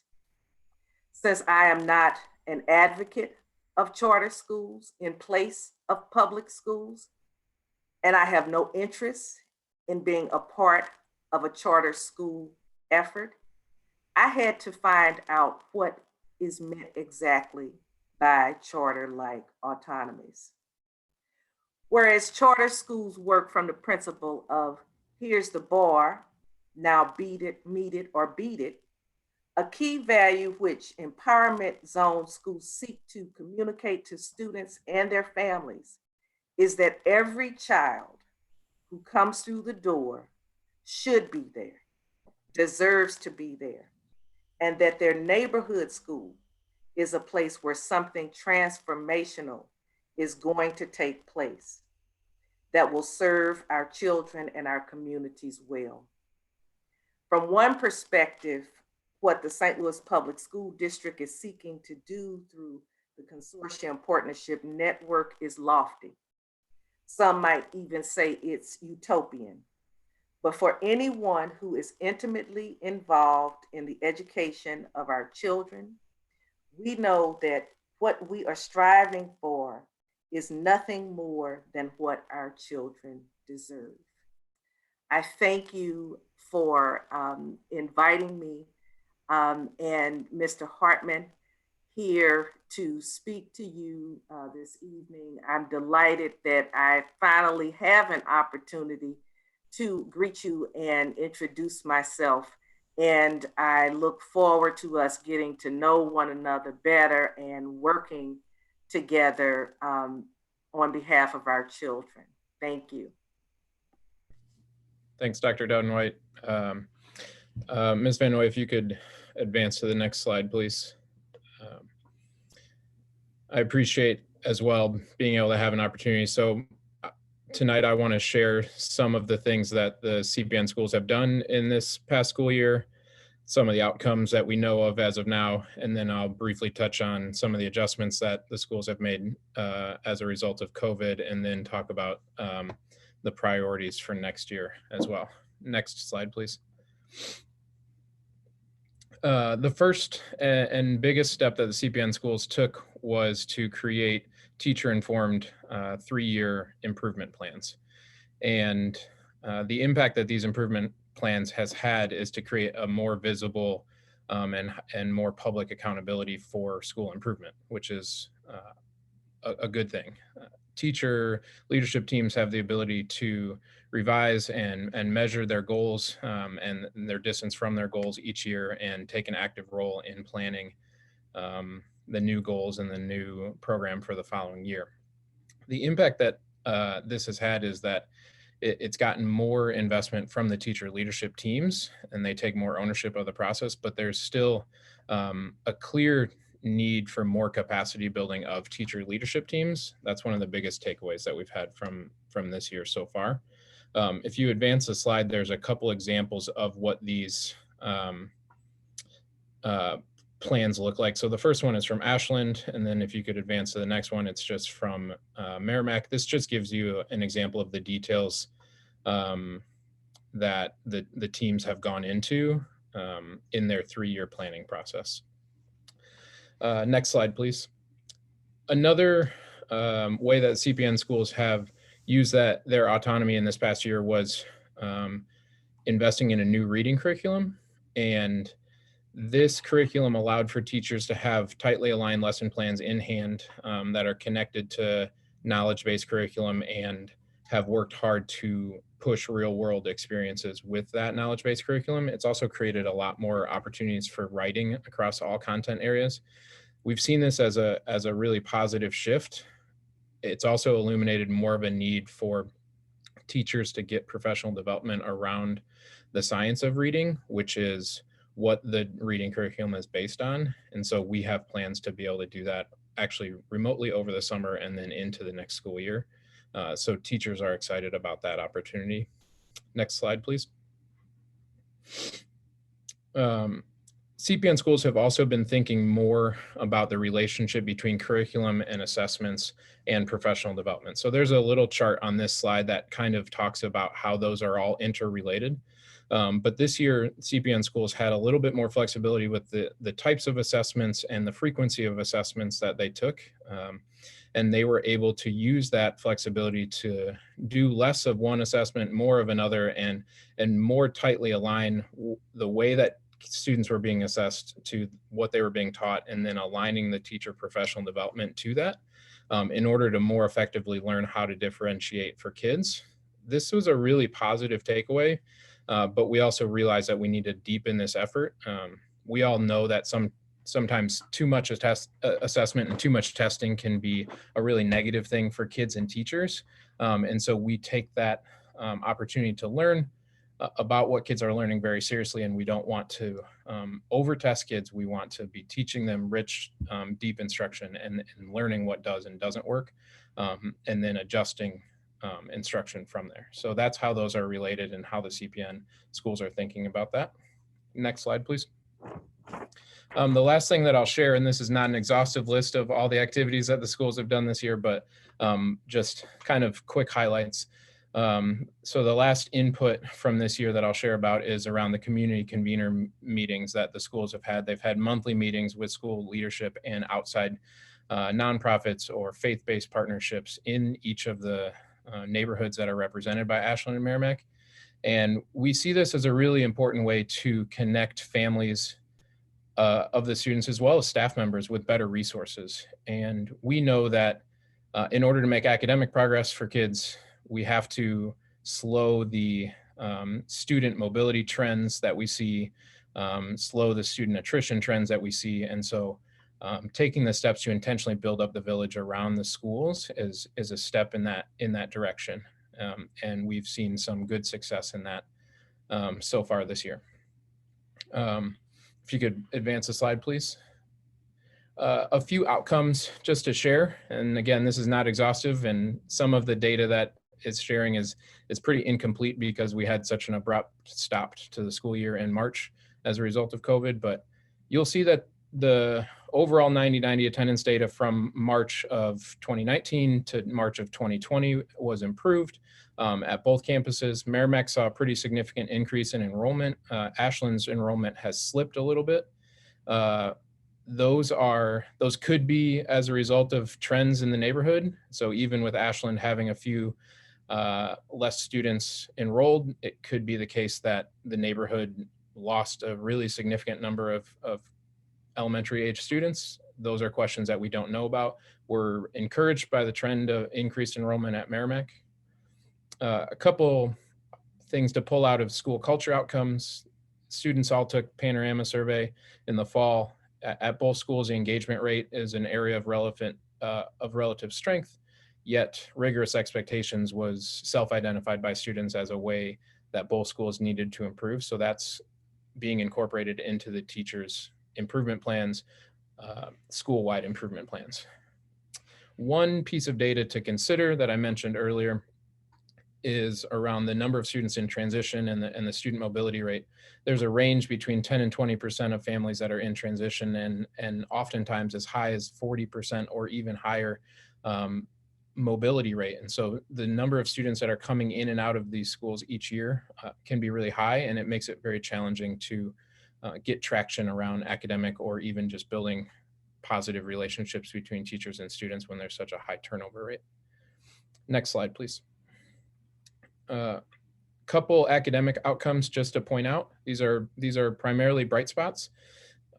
In reading, you can see that kindergarten, 4th and 5th grade at Merrimack were above average, and this is above average for district growth. Remember, these schools were identified to be part of CPN and have historically been pretty low performing schools, even within the district. So above average district growth, while it's not anything to settle into and be comfortable with, it is demonstrating some growth, and we're excited about that. At Ashland, you see the same thing in 2nd and 4th grade for reading outcomes, and in math, 4th grade is above average at both schools. So next slide, please. If you kind of think of the fourth grade at both campuses as a bit of a case study. We wanted to look at what was leading to those successes, and there was actually some common trends. So we noticed that teachers in fourth grade tended to be looping with their cohorts of students.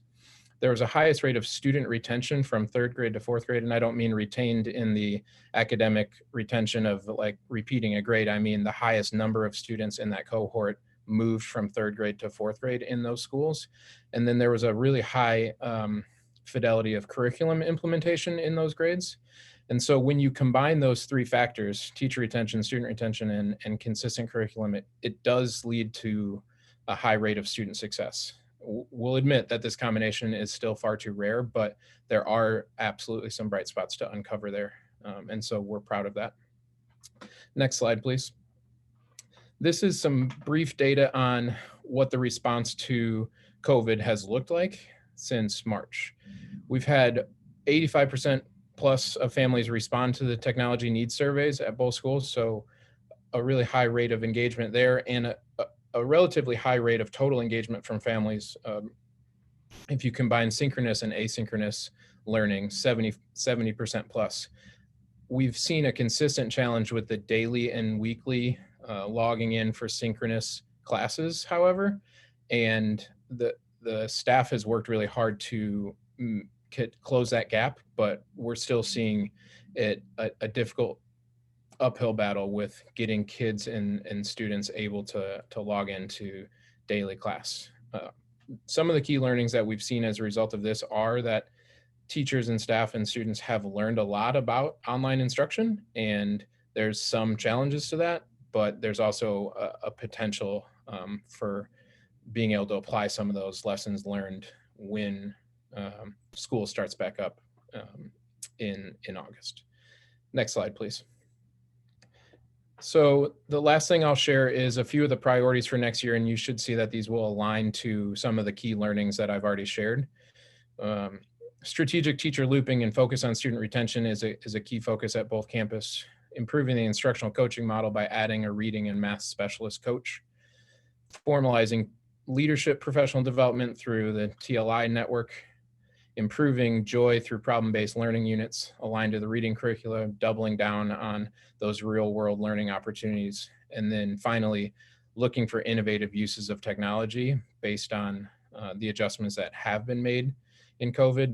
There are a lot of opportunities to differentiate learning, whether it's in person or online, with the new skill set that everyone has as a result of the adjustments we've made in the last couple of months. So that's it for the quick share. Would love to take any questions as you have them.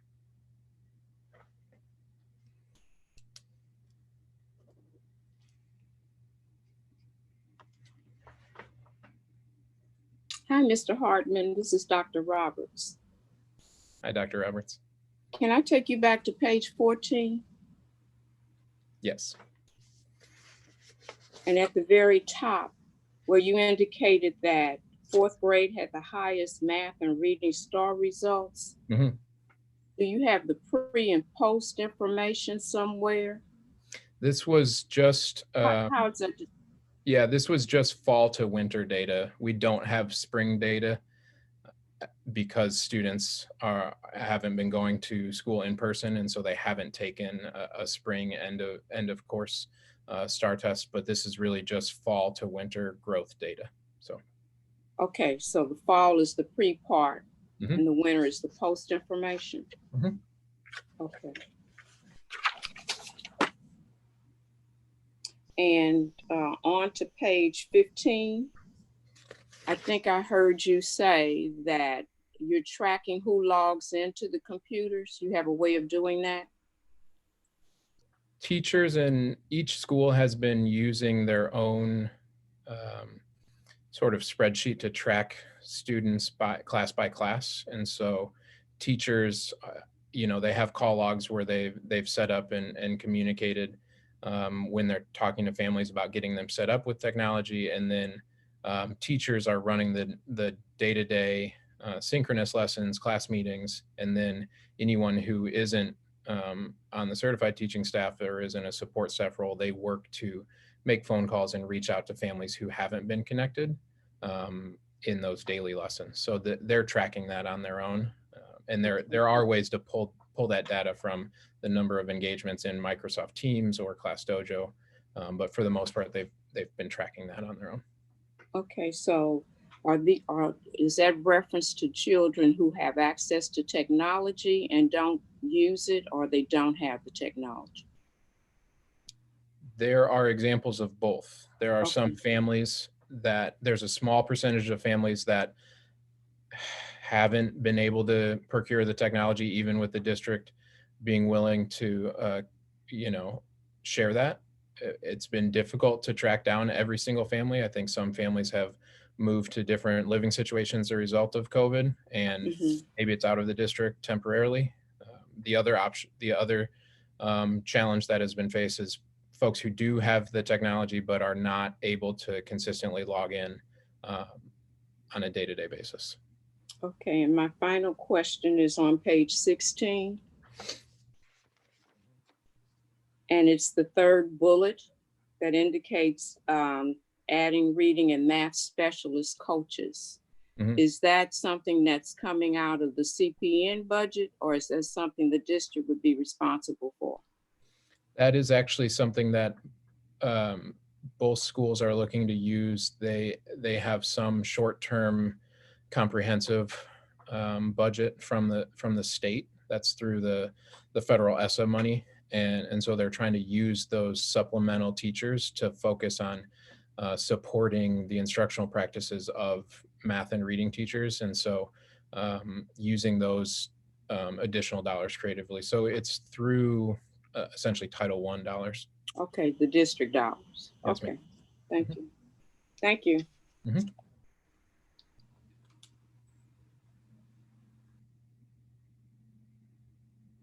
So I want to go back to the slide about the mission for the CPN. I am really encouraged and excited by this idea of like incubating change for neighborhood schools, and this idea of scaling it up to be of a benefit to the full district and all students. And I just wanted to point out that I appreciate how intentional you are about naming that as part of your mission, because kind of it feels very much in alignment with what we were just talking about with the Emerging Wisdom Report, that there, at least from the people who came out to our sessions, there's just like a deep longing for a reinvestment in neighborhood schools. And so I think, seeing in the Merrimack and Ashland communities, these ways of making change, how they can be scaled up and brought back to the district as a whole. And so really looking for opportunities to identify those strong practices that you all are implementing, and then just following along or keeping us updated on that progress to try to do that at scale in the schools that are not in the CPN. That's really exciting to me. And I also, the comments that you made about attrition and how stabilizing enrollment really feeds into like this bigger picture of student outcomes and student achievements. I think extrapolating that to a bigger picture of also like the feeder patterns and how that just stabilizes the district and neighborhoods and school communities in general is all really very positive. Thank you. Yeah, we really hope that to be able to find out what works, and if there are things that can be scaled, we want to certainly be supportive of more than just 2 schools wherever possible. So thank you.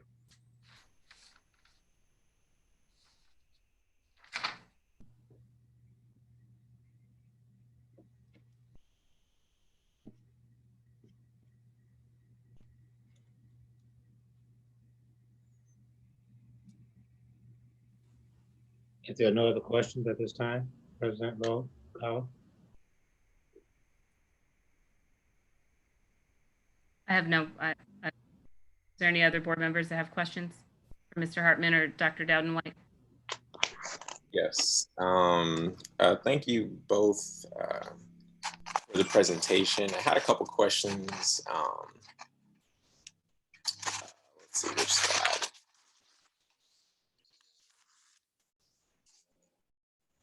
I guess first, thank you, Ms. Dowden-White, for your service, and thank you for sharing your experiences.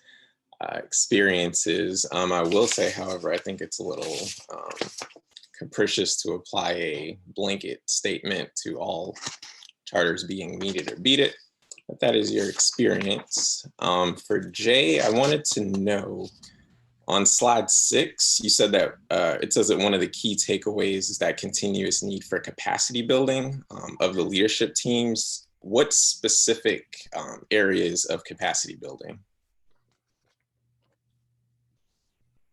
Or in what ways do you see the need for that capacity building? I would say a couple different ways. One is working collectively as a team to make decisions. It is decidedly different to decentralize or flatten the leadership model at a school.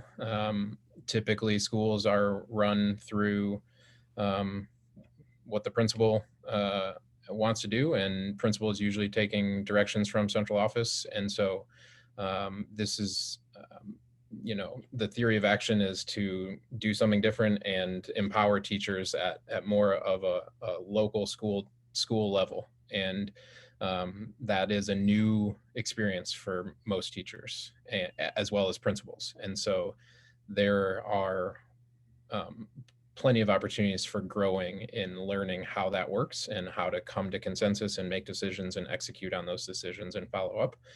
So that's one. And then the other one is more, so I'd say like kind of adaptive leadership there. And then there's opportunity for more technical leadership around having a teacher-based mentor or coach. Like, so if I'm a reading specialist coach and I'm going in and I'm helping advise other reading teachers, not in an evaluatory capacity, but in more of a teacher mentor capacity, there are lots of skills that can be developed there and training that will benefit the school in their growth. So great question. And so then the part B to that, because I do have a question on 10, but the part B to that in terms of that capacity building and what teachers need, what the leadership team might need, do you think that there might be a way to, just thinking about how we approach this systemically, a way that from your experience thus far this year, seeing how we can infuse that into our search process for teachers? So do you think there are different types of applicants we might be looking for in our teaching staff? Yes, highly qualified teachers, but also coming with a set of skills and mindsets that lend to this? I know that's a leading question, but. No, I think that's fine. I think we are faced with challenges of recruiting teachers regardless. And so I might rephrase your question as, how do we consider retaining the teachers that we do have and making their workspaces an attractive place to stay and be at long term? And I think one of the ways to do that is to give teachers more of a say-so in the big decisions that schools make. And by empowering them, we hope that that will make it a long-term place where they feel comfortable being, because they're bought in and they have a little bit more skin in the game. And so, but that takes some retraining, and that takes some capacity building opportunities. So I do think I would love it if we were faced with the situation of we have too many applicants and we get to filter out for people who are going to have more of a team first mindset. But right now it's more about trying to tilt the scales towards keeping everyone and trying to reframe how people think about leadership teams, that people that are already in the buildings. So. Thank you. And so leading into my second question then, on page 10, just around PD and assessment, nothing super specific to look at, but just thinking about that exact concept. So if we are using the pool that we have and trying to bring it to speed with this, even if we wanted to apply this concept to other schools without making every school a CPN school, do you think that the training in PD that, I know it's a yes or no, but do you think the training in PD that these two schools are using would be effective in our other schools? That would be part A, and then part B would just be, what do you think what are the differences that you notice between PD that's happening within the CPN schools and PD in the district as a whole? I'll answer the first question and then think through the second one as well. In short, I do think it can be effective. We saw some examples of that this year where other schools in the district wanted to opt into the assessment pilot. It wasn't just CPN schools. And so that was met with some mixed success, depends on who you ask, who they may have appreciated that autonomy, they may not have. And I think that we learned a lot in the first year of what did and didn't work. And so I wouldn't say that it would automatically be more or less successful than what other schools are doing. If there's a level of buy-in from teachers and principals, then it absolutely can be. And I think that's what that's the formula for success at CPN schools, is that it's coming from the desire from the teachers and the staff, and then they're owning that and finding, going out and finding the professional development opportunities to align to their school goals. So I think that's really critical. Without that mutual buy-in, then I wouldn't make a blanket statement and say that it will be better for other schools. So, thank you. Yeah.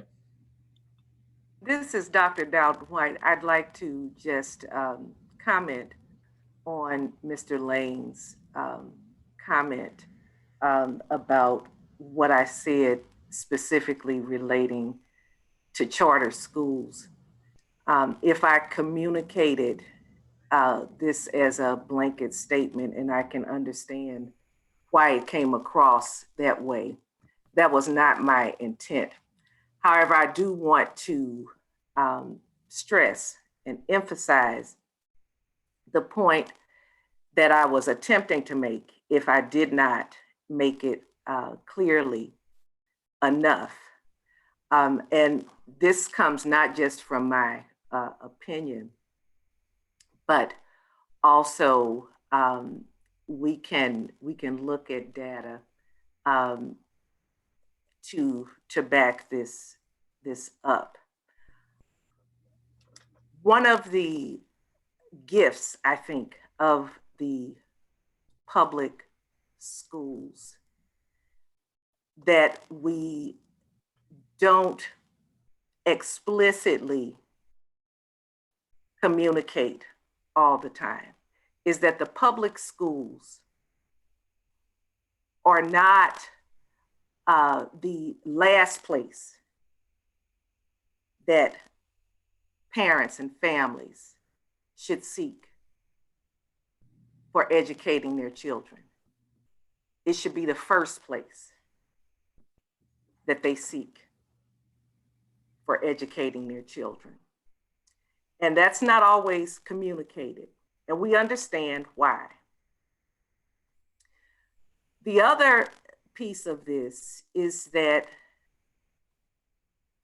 not only do we see operating in many charter schools, in many private schools, and when I say this, I'm not speaking against these schools.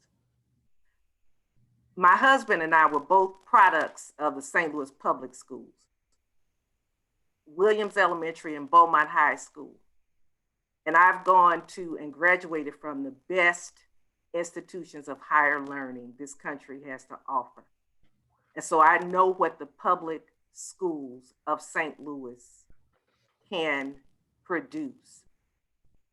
When we made the choice to send our daughter, our only child, to Cardinal Ritter College Prep, that was a hard choice that we, and she's 38 now, but when she was a teenager and we had to make that choice and we were buying our home and we wanted to buy a home in the city and we wanted our child to experience the education that we had experienced in the St. Louis public schools. We did not want to send her a message that she had to go out of the community. She had to be sent out of the community to receive excellent education.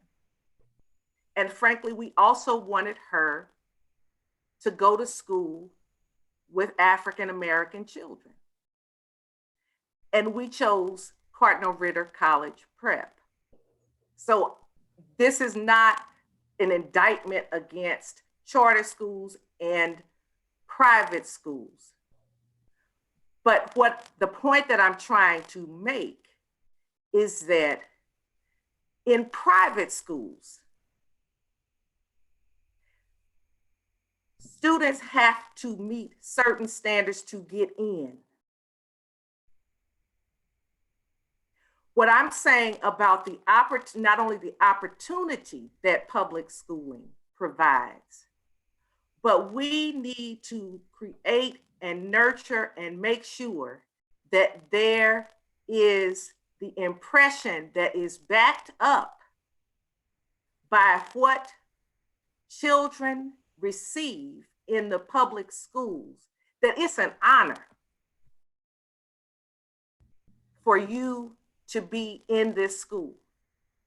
And that's what we are working toward in Merrimack and Ashland. We want parents to desire for their children to go to Merrimack and Ashland. So again, Mr. Lane, I completely understand how the way I communicated that gave that impression. But it's important to me that you know, and that the board knows, that that was not the impression that I was trying to give. And I thank you.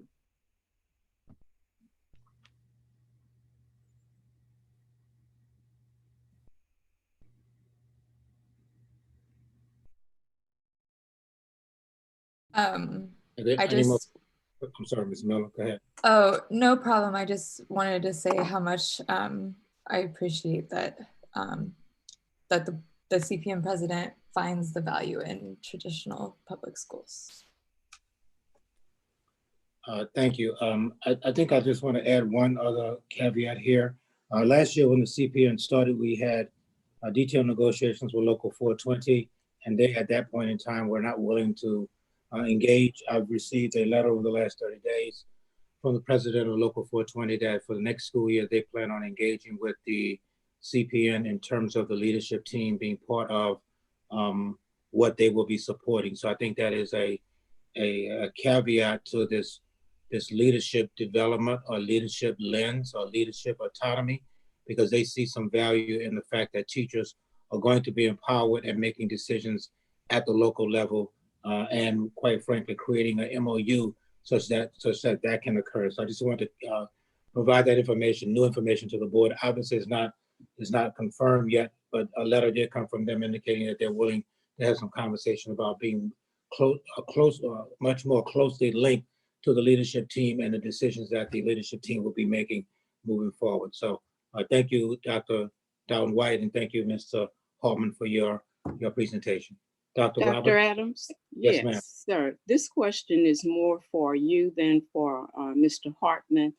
And I certainly appreciate the presentation on the CPN. And I just want to know what the kind of autonomy that we're giving to the CPN. Has there been any consideration to devoting that same kind of autonomy to other schools in the district? And I say that because there was school-based management before there was CPN. And so it all sounds the same to me. And maybe I've been around too long, but what's the clear definition between allowing schools to be school-based management versus CPN? I think the difference, first of all, thank you for the question. I think the difference is there's an independent board. The school-based management doesn't have an independent board. But to your point, I think some of the lessons learned in this effort will, I don't want to use the word create, but possibly return some of our schools to a deeper school-based management kind of system or identity, if you will. So I think it's, you know, frankly, it's a similar piece than what you're used to. We started pilot schools with the same kind of idea 10 years ago when I got here, and they kind of dissipated. That this is bringing them back in the way that there will be some independent board that likely will be making some decisions, or if not making some decision, influencing what occurs at the school site level. So I think there's a close correlation between school site management and what the CPN is doing around the leadership autonomy that they're talking about. Did that answer your question, Dr. Roberts? It didn't? We'll talk. Okay, all right. Any other questions? Hearing none, thank you very much, Dr. White and Mr. Hartman. One last presentation. The board asked me to give them an update around the school restart and what we were doing in that space. Ms. Van Oy, if you don't mind going to the school restart task force, I'll walk through this rather quickly.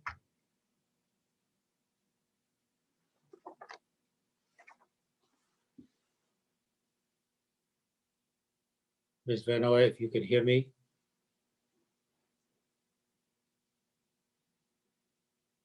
Thank you.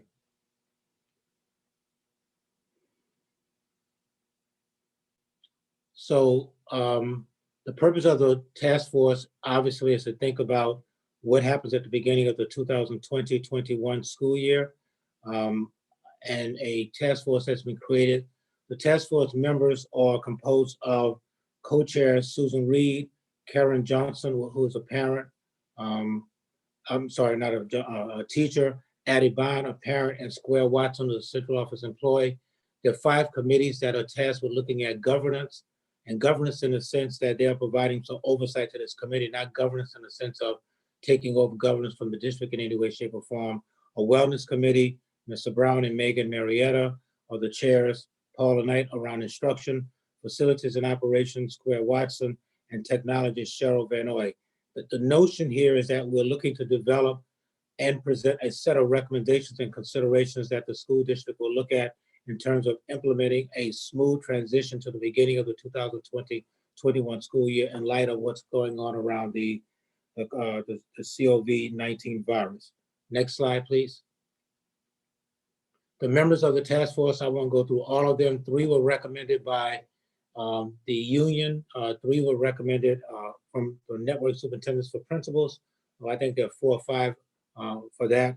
And also the Parent Association, PAC, recommended some persons as well. So these are the persons who are leading this effort or responsible for providing feedback to me as we look at the recommendation for what might happen. Timeline. Next page, please.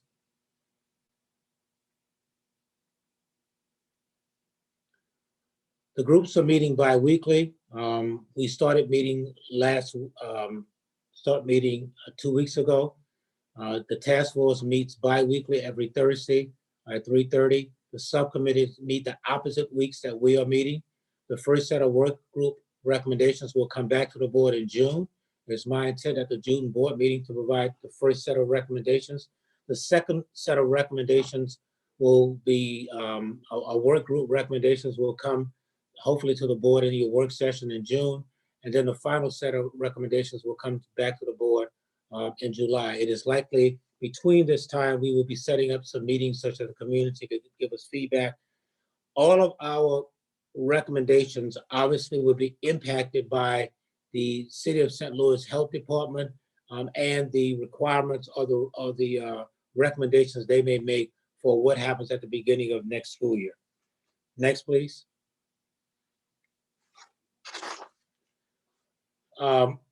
As I indicated, there are weekly conference calls that are taking place with the city health director, the charter school liaison representative, independent school representative, and the Catholic school representative, because this is not just about the St. Louis Public Schools, but it's about kids in general who attend schools in the city of St. Louis. So we're at the table Wednesday at 8 o'clock in the morning, talking about ideas or strategies such that we are all sharing the same amount of information and getting best practices.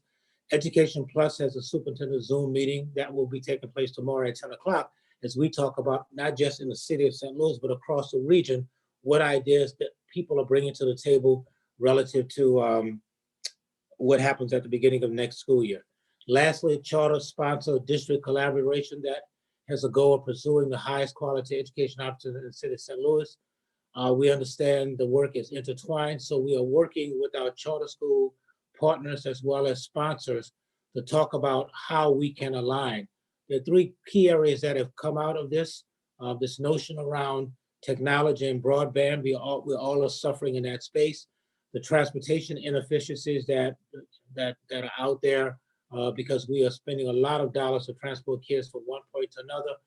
And this whole notion around school growth, consolidation, and saturation. So a project manager will be appointed that the committee will select over the next 2 or 3 weeks, with the idea that this person will be working with the charter school liaisons, the sponsors or universities, and the district around collaboration, with the idea that a recommendation will come out in December or sometime before the end of the fiscal year, before the calendar year, around what we need to be looking to share, consolidate in a way that it can impact every student and kid in the city. While that will not impact the beginning of the year, that will impact some ideas that might look at this notion around technology and other kinds of things. So I want to give the board some quick update. I don't have any recommendations for you at this point in time because the committees are still talking and sharing. There were questions that came from you, meaning from the board, that I've dispersed to the subcommittees, and the subcommittees are looking at all of the recommendations or ideas that you provided to the board chairperson that we are looking at. So it's premature right now to come back with any kind of recommendations, but my hope is at the board session in June, I will come back to you with what does a scenario look like if all students are coming back to brick and mortar? What does a scenario look like if we're hybrid? What does a scenario look like if all kids have to wear masks? What does a scenario look like if all kids have to have their temperature taken? What does it look like if a scenario is this, that we have to do social distancing on a bus when you have a bus packed with 50 kids? So we're looking at all of these scenarios. What does it look like if every kid does not have technology? What does it look like if we have to come back or we don't come back at all in August, which might happen? So again, we're looking at this from a holistic perspective. We have a lot of people at the table, and these groups are going to get larger, at least the subcommittees, as more people come to the table. Right now, the president is a member of the governance committee. I will welcome any other board member who might want to be a participant in any of the subcommittees. All of our meetings are done by Zoom once a week, and so you can listen in if you want to, or you can participate if you would like to as well. So any questions relative to the school restart task force that we have put together to look at this? Well, Dr. Adams, thank you for the invitation to listen in and or participate. I'm on page 4, and it's very general. So if I wanted to participate, I would need some specific times and links in order to do that. Not a problem at all. I'll send you an email tomorrow with the details of when the meetings are going to be held, and they're all done by Zoom, similar to, the bottom line is I'll invite you to any meeting that you would want to be part of as it relates to the subcommittee or the overall task force. So you'll send specific day and time of the Zoom meeting in that email. Thank you. Yes. The overall task force meets on Thursday at 3:30, which is on page 4. The individual subcommittee meetings, I can get you those as well because they just set those over the last week. All right, thank you. You're welcome.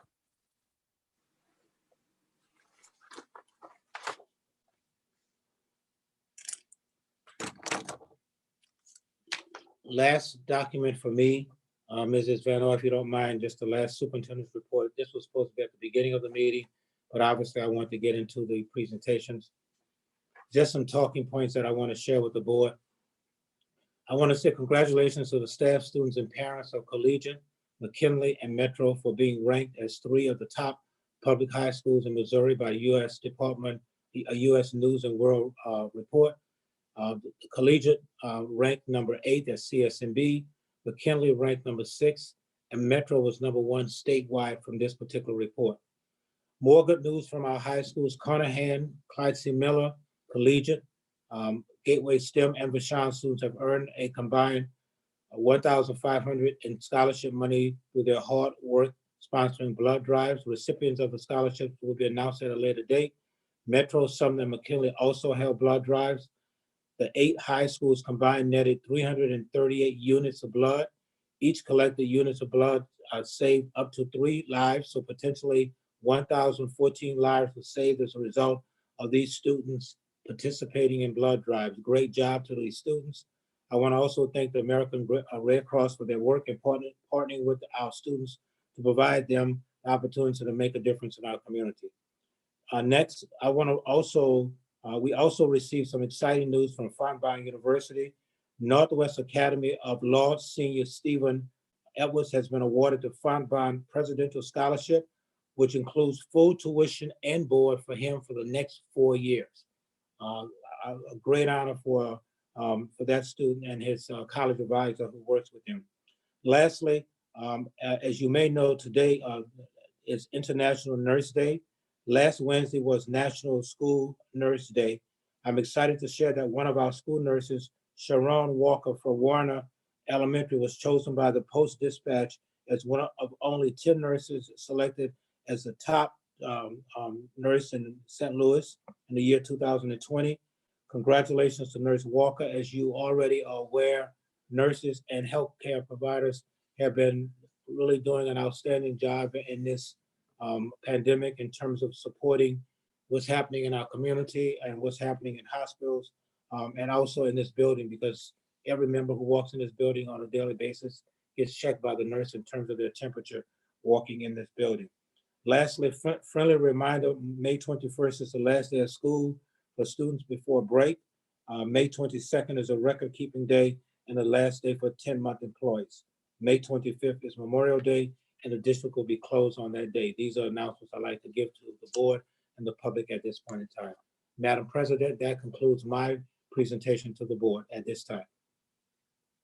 Great, thank you. Typically, we have this portion of the meeting set aside for public comment. So in this virtual setting, I wanted to read to you the way we've been handling that. The Board of Education is committed to receiving public comments during COVID-19 pandemic and corresponding suspension of in-person public Board of Education meetings. As part of this effort, the board is inviting interested members of the public to submit written comments to the following email address prior to the start of the April 14th, 2020 meeting at slpsinfo@slps.org. Subject to the requirement that commenters exercise proper decorum and respect for individual student and employee privacy, the Board of Education will assemble the written comments and make them available for review by the public via a link that will be placed on the district website alongside the link for viewing rebroadcasts of this April 14th, 2020 meeting. This procedure for submitting public comments will remain in effect until the City of St. Louis Health Department and/or State of Missouri stay-at-home orders are lifted and the Board of Education returns to the normal in-person public meeting format. So that was posted as part of our public notice for this meeting. Any public comment that we received prior to the start of this meeting will be assembled and posted alongside the link for this when that becomes available at the virtual BOE page. With that, we'll move on to the consent agenda. Is there a motion to approve the consent agenda items? First of all, let me ask, are there any items that board members wish to take separately?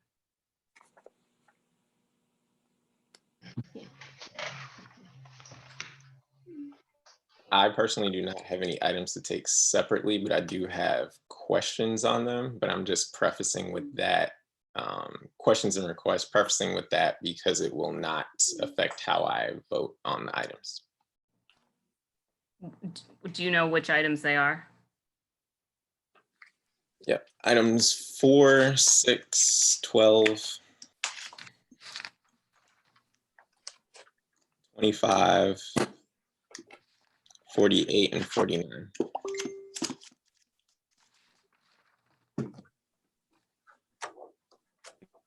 One of those we already talked about. So just for ease of following along, I think we'll just take them separately. Are there any other board members? Okay, is there, well, I'll just do it. I move that we approve consent agenda items 05-12-2001 through 05-12-2003. Is there a second? Second. Any questions or discussion on those items? Ms. Lewis? Well, I think Mr. Lang has some questions. So he does, but not on these items, is that correct? Oh, I'm sorry. Okay, I That's wanted correct. to try to find a way to keep us all on track. gotcha. Thank you. Ms. D. Jones, Yes. Ms. S. Jones, Yes. Mr. Lane, Yeah. Ms. Miller, I am abstaining. I discussed this with the board, and some of the items in the agenda do not, in my opinion, provide enough information or evidence of their benefit to students for me to approve. Dr. Roberts, Yes. Mrs. Val, Yes. Mrs. Rhodey Collins. Yes. The motion has passed. Is there a motion to approve 05-12-2004? I move that we approve agenda item 05-12-20-04. Second, Mr. Lane? So my question, Dr. Adams, for the SIG schools, just from my understanding, how does that renewal process work? And the purpose for my question is thinking about if these funds that are approved are to be SIG funds that are used for those schools, is there a chance that some of those schools might not be SIG schools in the future? So these schools have one more year of funding for SIG. We just received a letter from the state indicating that collectively these schools in the district will receive about $1.7 million next year for these 5 schools. But all of the schools will be SIG schools for one more year. And if something is that we will close one of the schools, i.e., I won't say a name because somebody will say I'm closing it, then those funds will go back in the state's pot, and then they will distribute to all of the schools that are considered SIG schools in the state. Thank you. You're welcome. Any further question or discussion? Ms. Lewis? Ms. D. Jones, Yes. Ms. S. Jones, Yes. Mr. Lane, Yes. Ms. Miller, Abstain. Dr. Roberts, Yes. Mrs. Val, Yes. Mrs. Rhodey Collins. Yes. Motion passed. I move we approve 05-12-2005. Is there a second? Second. Questions or discussion? Ms. Lewis? Ms. D. Jones, Yes. Ms. S. Jones, Yes. Mr. Lane, Yes. Ms. Miller, Abstain. Dr. Roberts,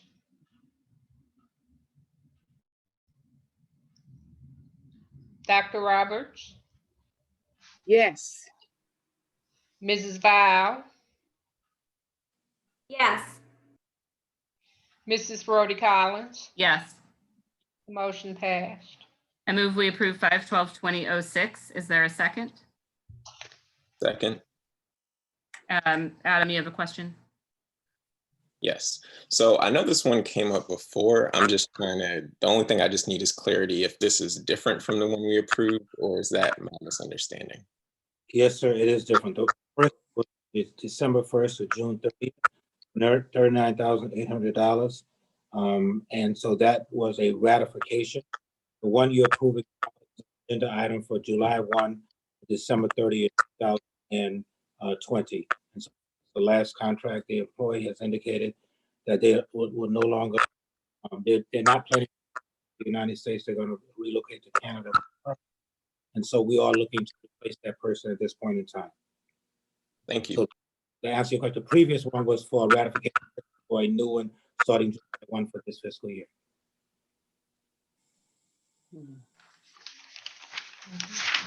Ms. Lewis, Ms. D. Jones,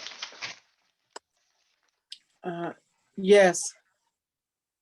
Ms. S. Jones, Yes. Mr. Lane, Yes. Ms. Miller, Abstain. Dr. Roberts, Abstain. Mrs. Val, Yes. Mrs. Rhodey Collins, yes. motion passed. I move we approve 05/12/2007 through 05/12/2011. Is there a second? Second. Questions or discussion?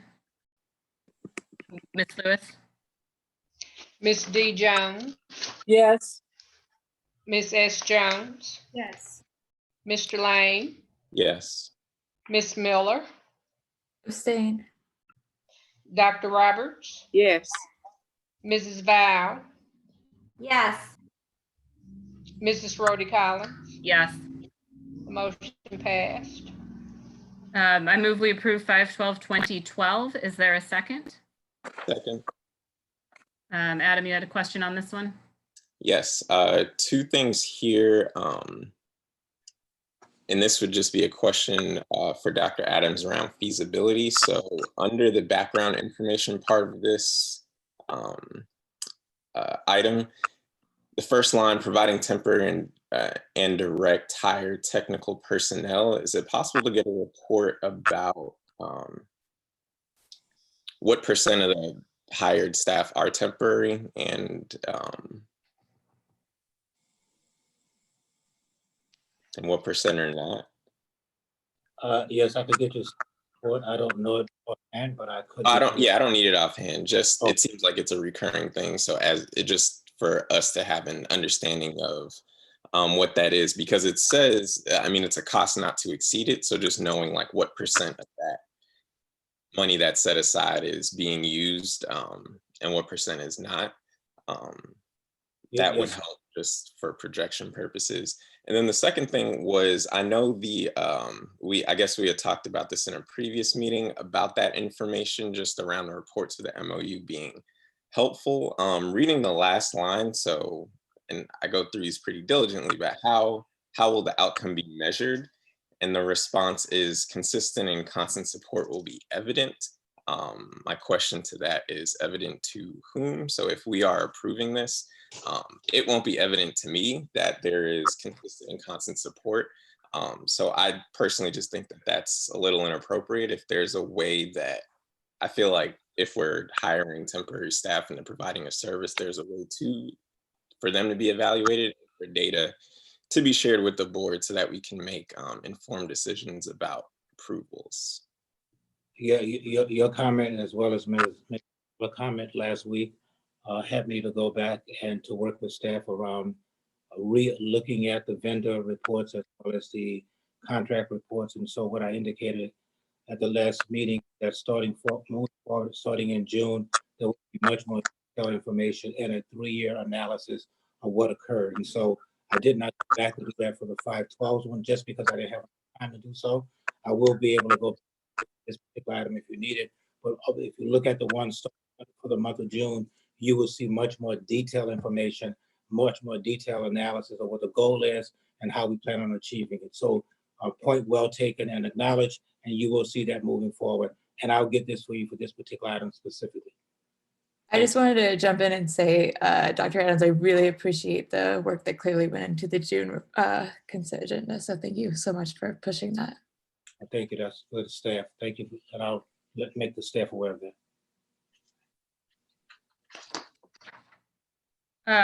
Are we ready to vote on 12? Yes. Lewis, Ms. D. Jones, Yes. Ms. S. Jones, Yes.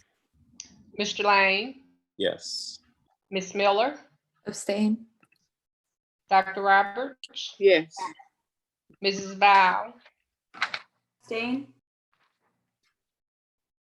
Mrs. Rhodey Collins, yes. the motion passed. I move we approve 5/12/2013 through 5, what, I'm sorry, what? So number 25 is the one that we had previously discussed, so I no longer have a question about that one. Okay, great. So I move we approve 5/12/2013 through 5/12/2047. Is there a second? Second. Questions or discussion? Ms. Lewis? Ms. D. Jones, Yes. Ms. S. Jones, Yes. Mr. Lane, Yes. Ms. Miller, Abstain. Dr. Roberts, Yes. Mrs. Val, Yes. Mrs. Rhodey Collins. Yes. The motion passed. I move we approve 5/12/2048. Is there a second? Second. Questions? Yes. So I wanted to bring this up, Dr. Adams. I know that some of our public forums, when we've had them, people have made comments about individual students getting prep books. So my question, which again doesn't have to be answered now, but can be sent later, is does this contract ensure that each individual student has their own take-homeable prep material? So that would be the first question. And then follow-up to that would be, if not, is it possible for the board to be provided with what the additional cost would be to negotiate that into the contract? Or if we were to have a future contract with this vendor, what it would cost to make sure that's an additional piece? I can get that information. I don't know. Basically, what you're asking is to make sure that every senior who is taking the ACT has access to either online prep material or a text. Am I correct? Ideally, I would say juniors and seniors, but Gotcha. Or I even don't. if it's knowing that there aren't usually many changes from year to year, that they can get it junior year and hopefully have it for 2 years, or something like that. Yes, sir. I will find out. I don't, but I will back to you at the work session.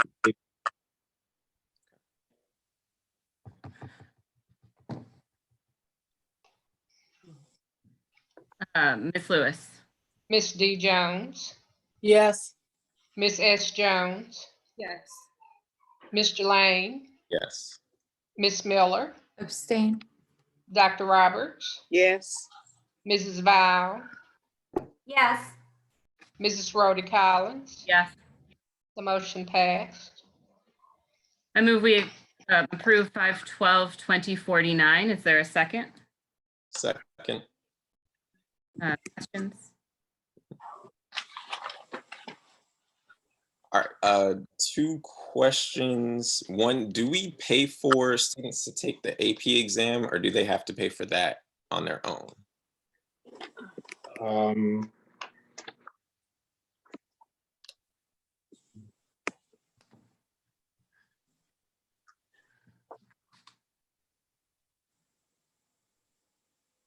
I will get your answer, Mr. Lang. I don't know. Okay, that's all right. And then with that, I would just also put in a request for a report. So knowing that AP IB exams are not technically mandatory for students, but it is something that if they do take it, it goes toward our district accreditation and our report card. Just Yes, knowing of the students that we have, well, one, it would be great to know like how many students we have enrolled in AP IB courses, and then the percentage of those students that actually take it or elect to take it.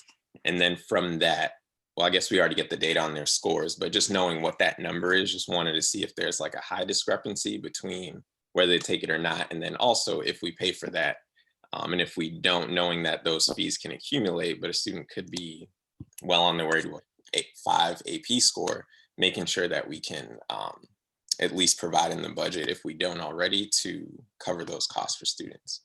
So I just got a text. We do pay for the AP exam for those students who can't pay. So it's not a deterrent, but family can pay if they pay it. If they can't, we cover the cost for it. So I did get that feedback. The other 2 parts out, this obviously is being recorded, so I'll roll it back and get that answer to a question for you for the next board meeting. Okay, and I've written all this down. I can send it to you via email if that's Yeah, easier. that would be great. That would be fantastic. Ms. Lewis, Ms. D. Jones, Yes. Ms. S. Jones, Yes. Mr. Lane, Yes. Ms. Miller, Abstain. Dr. Roberts, Yes. Mrs. Val, Yes. Mrs. Rhodey Collins. yes. The motion passed. I move we approve 5/12/2050 through 5/12/2054. Is there a second? Second. Questions or discussion? I had a couple of comments. I guess it was on 50 and 51. I had requested information on which bill or legislative session and state statutes mandate that we use specific vendors. The information I received back wasn't exactly thorough, but if that could be provided later, I would appreciate it. Basically, when that went into effect, why the state is allowed to tell school districts locally which vendors they must use, et cetera. So if I'm correct regarding items, this is the state test. So the state purchases the test, and we have to purchase. This for this is the map assessment. That is my understanding, that they put it out for bid, and then we have to pay individually for the testing for our district. That's the map in the EOC. So the state does the bid at the state level, and then we have to buy them for that particular bid. So I guess how often does that go up to bid? Because the answer that I received back basically said that DRC and Questar are selected by DESE, and that is mandated. So I guess I'm confused on how often that goes up for bid, or if there's an actual state law that says that these two vendors are mandated. I will get you that information because it's a state issue. I don't know that it's a law or it's a process that they use. If they put it out for bid, these are the two companies that answered the bid that they approved at the state level. We paid a cost for that particular company statewide. Every single district in the state has to use MAP and use EOC, but we pay the cost. The state doesn't pay the cost. That's the cost we pay to that. But I'll get you all the information. I think it's the Office of Administration that does the bid, but I'll get you information. Thank you, appreciate it. You're welcome. Further questions on the remaining items? Ms. Lewis. Ms. D. Jones, Yes. Ms. S. Jones, Yes. Mr. Lane, Yes. Ms. Miller, Abstain. Dr. Roberts, Yes. Mrs. Val, Yes. Mrs. Rhodey Collins. Yes. The motion passed. Just as a brief reminder, to the extent possible, board members that can submit questions ahead of time really ensures that we can get you the information that you need prior to the vote. So the district has set out a process for us to get consent agenda items a month in advance. And so to the extent possible, trying to get those sent in ahead of time will make sure you get the information that you need to make your votes, and then following up on those is always possible as well. With that said, we have a few remaining items regarding policy. So there are 3 policy items before us as were put out in your board book and also via email. We've seen these a number of times, I think going back to February, for sure, March. So I'd like to take them. First one is the draft staff grievance policy. It's a 2-page document or a 3-page document. But at the top, draft staff grievance. So if we could put that one out. The goal of having and adopting these staff grievance policies is to provide a clear procedure and process for employees who have a complaint against their supervisor or their, any complaint regarding their job, but also a clear process for that to be responded to and dealt with administratively. We are obviously a school system, but we're also a large employer, and currently the district is absent a grievance policy. So this would be to bring us in line with any other employer that is of our size. So is there a motion to approve the draft staff grievance policy? This would open, a motion in a second would open it up for discussion. It does not mean you're voting yes. Yeah, I move that we approve the draft grievance policy. Second. Any questions or discussion? I have a question. I would like to know if a staff member has a complaint or held against them, will there be a form put together that they fill out so that it can be dated? Because I see you have a certain number of days that all of these actions have to occur within, so.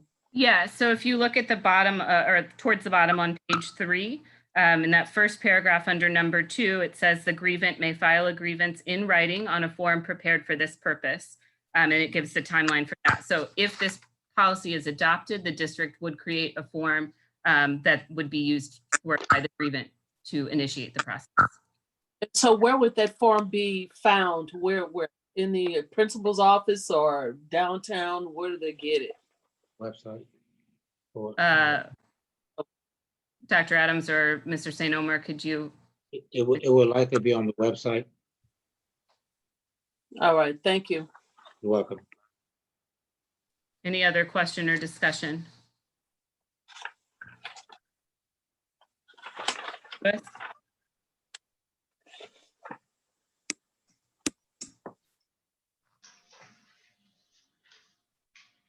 Ms. Lewis? Ms. D. Jones, Yes. Ms. S. Jones, Yes. Mr. Lane, Yes. Ms. Miller, Yes. Dr. Roberts, Yes. Mrs. Val, Yes. Mrs. Rhodey Collins, Yes. motion passed. So the second one I'd like us to look at is the draft community relations policy. It's a one-page document. It's the only one-page policy that we have. So this is as it pertains to how the Board of Education would ensure open communication with students, parents, patrons, and staff, but also outlines a process for the board to engage in that type of interaction. So is there a motion to approve?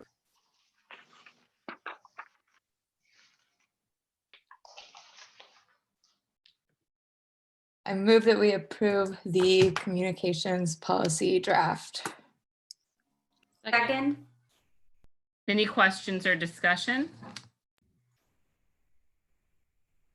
Natalie, go ahead. Can you see me? I think it's lagging a little bit. So I just wanted to be clear on the language where it says to the Secretary of Board of Education, that's referenced in bullets 2 or numbers 2 and 3, 3 twice actually. Are we referring to the position that we elect at our officer elections, or are we referring to our custodian of records and our secretary, Ms. Lewis, who takes our minutes? I just wanted to make sure that was very clear in the language of this document. Yes, so it is the sure, Dr. Go ahead. Sure. Yeah. I had that same question, and so I forwarded that question to our attorney, and it's for the board paid secretary. Okay, so that should probably be the board administrative assistant or liaison or I'm not sure exactly. It's Miss Lewis. What Miss Lewis's secretary title is, but I would propose an amendment to the language to include that language that makes a distinction. To Ms. Val's point, and to Dr. Roberts did raise this very issue, and as I responded to Dr. Roberts, that as a part of the adoption, we would absolutely clarify, make that clarification in the policy that it is the board employed secretary versus the board officer secretary. So do we need an amendment here? I know it shows up in quite a few places, or with just that small clarifying board employed secretary? It's not necessary, because that doesn't necessarily change the substantive policy that's being adopted. But when the policy is drafted, I will include language in that particular that clarifies it is the board employed secretary.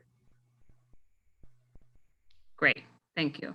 Any other further discussion or comment? Ms. Lewis? Ms. D. Jones, Yes. Ms. S. Jones, Yes. Mr. Lane, Yes. Ms. Miller, Yes. Yes. Dr. Roberts, Mrs. Yes. Val, Mrs. Rhodey Collins. Yes. The motion has passed. So the remaining policy up for approval, potential approval tonight is the one that says proposed replacement for P1312.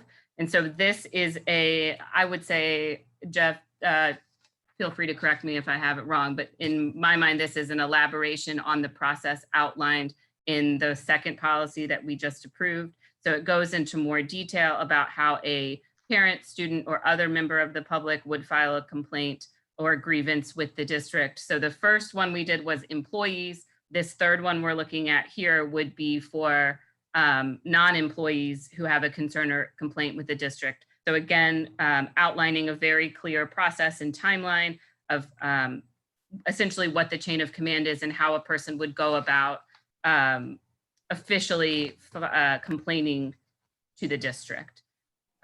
So if we are to adopt this, since this is a replacement to P1312, we would first need to repeal the current P1312. Is there a motion to do that? I move that we repeal the current policy P1312. Second. Any comments or discussion on the repealing of the current policy? Ms. Lewis? Ms. D. Jones, Yes.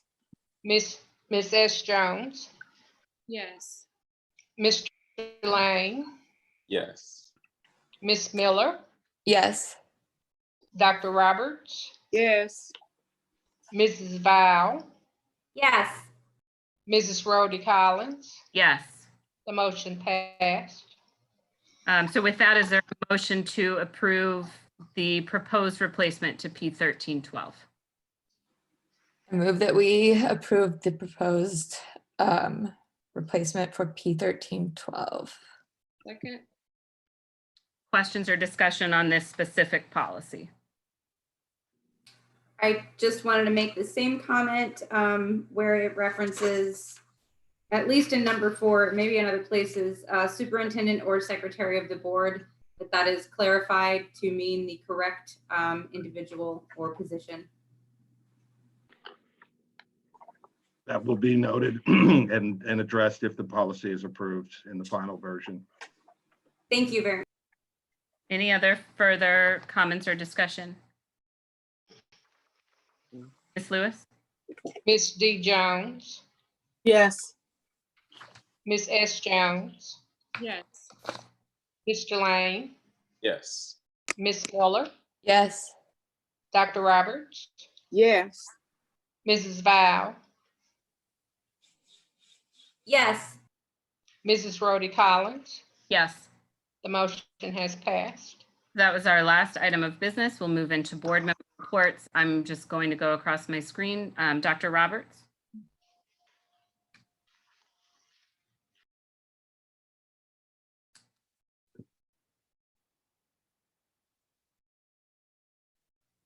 Dr. Roberts, you're on. Thank you. I just want to give a brief report on the Council of Great City Schools, where I serve on the board of directors. And they, as you know, there are 85 major school districts across the country that participate, representing over 8 million students. And one of the pressing concerns now for all of the school districts across the country is budget cuts. And so the council is asking that all school boards join together with one voice to address their federal and state legislatures about increased additional funding for public education as they work through the 5th version of the CARE Act supplemental budget. And I have a sample that I will send out to everyone unless Dr. Adams has that same document from the Council of Great City Schools that could be distributed. The second issue that they shared was around funding for Catholic schools and private schools. At one point, they were only receiving a portion of budget, St. Louis Public Schools budget, and that money was allocated to students who were earmarked as delayed or in need of additional support. Now they want to fund every child that attends private schools. And so that would have a dramatic impact on public schools funding. They also went on to indicate, and one of the things that they've done is the Council of Great City Schools has entered into a legal challenge. It's called a declaratory judgment to prevent the implementation of this new funding scheme. They went on to say that the Summer Institute superintendents and their boards has been canceled due to the COVID-19 pandemic. They also shared that virtual learning across the country has been strained and that it may make sense for school boards to take a look at policies that cover unforeseen events that might precipitate closures in the future. And lastly, I think I shared this already. I'll say it one more time, that there's an excellent article on how school boards can respond to the coronavirus, and it's in the April edition of Education Week. And with that, I will close my report by recognizing the class of 2020. Thank you. Thank you, Dr. Roberts. And board members, I'm so sorry to butt in the middle of board member reports, but it was mentioned to me that I forgot to bring up the one item that Dr. Adams has asked us to move up to tonight, item 0609-2015. This was additional, provided to you in the board book. We're moving it up to tonight due to some timeline constraints. So is there a motion to approve 6/9/2015? I move that we approve consent agenda item 6/9/2015. Second. Any questions or discussion for Dr. Adams? Just a quick question. Dr. Adams, we're moving from one vendor to this new vendor, or are we using both of the vendors?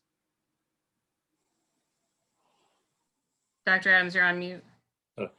We had to put an RFP out, and the old vendor, which is a seller contract, ends on June 30th. So this is a new vendor. We start July 1st, and in order to be ready for virtual as early as possible, we want to try to get the contract done so we can start working with the new vendor to be prepared for July 1st.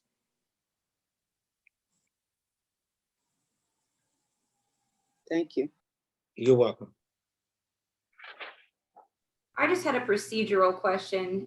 As this is a walk-on item and it wasn't listed on the agenda, I believe I made the motion to approve and adopt the agenda. Should that be retroactively amended, Mr. St. Omer, to with the addition of this add-on item? I think this is part of the consent agenda. It was in, I mean, it's in the documents for tonight's meeting because the June items are in the May consent agenda. So it does, unless I'm wrong, there doesn't need to be. You are correct. Thanks. Okay, thanks. I'm sorry, y'all, I'm tired. What, any further questions or discussion? Ms. Lewis?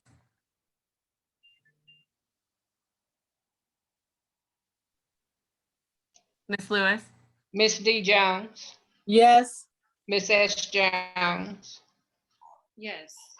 Mr. Lane, Yes. Ms. Miller, Yes. Dr. Roberts, Yes. Mrs. Val, Yes. Mrs. Rhodey Collins. Yes. The motion passed. Donna, do you have a board member report? No, I don't have a board I'm sleepy too. No, I don't have a board member report, but I would like to congratulate all the graduates from kindergarten all the way up to the 12th grade. That's it. Adam.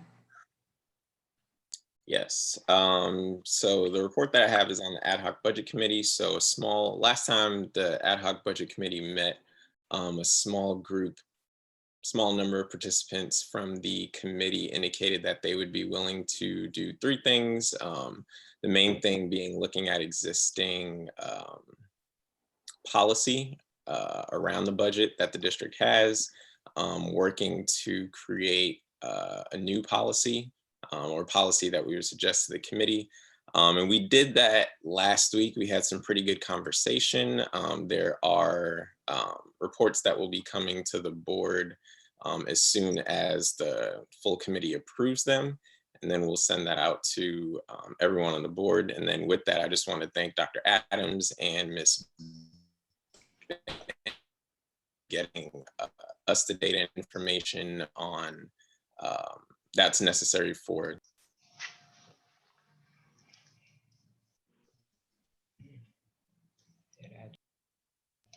Great. Natalie? So I just had a few reminders. One is just tell everyone in your community to complete the census. Try to spread that word as board members and as engaged citizens. It is important for funding, for neighborhood stabilization, a number of reasons. So someone had asked me to mention that.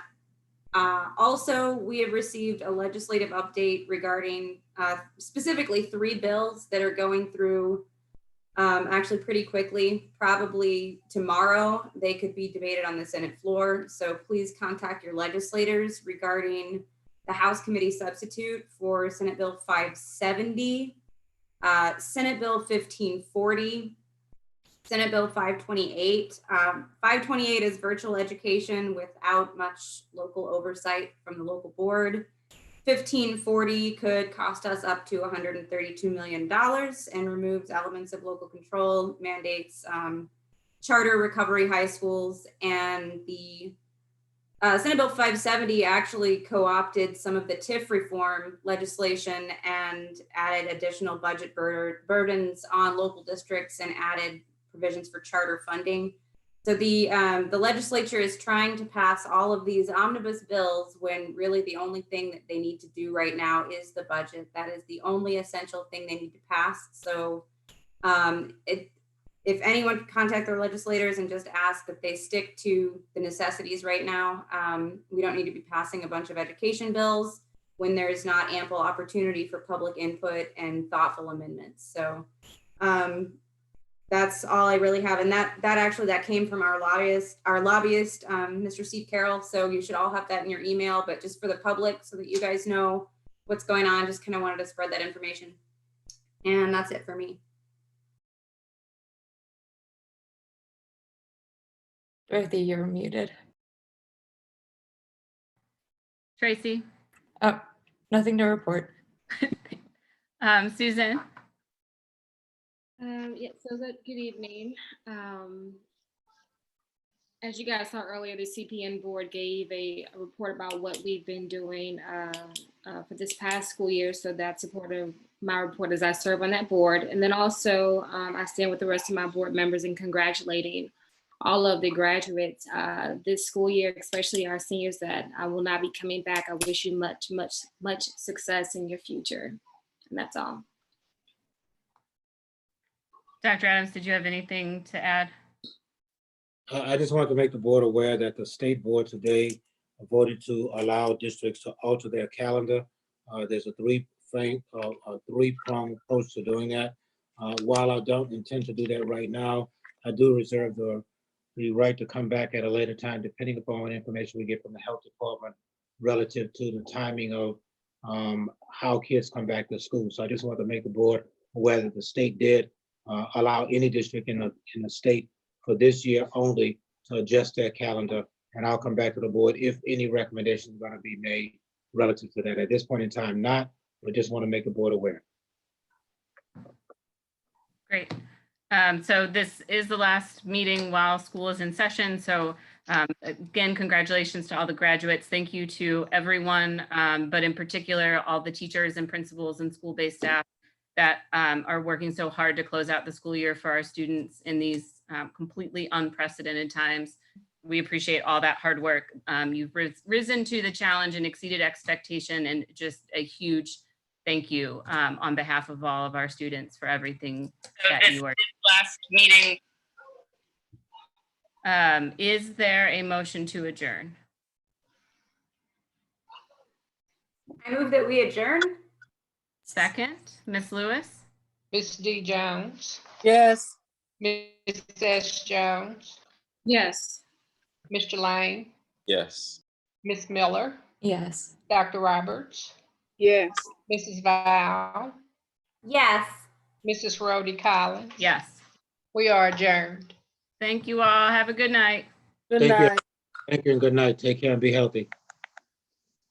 Good night.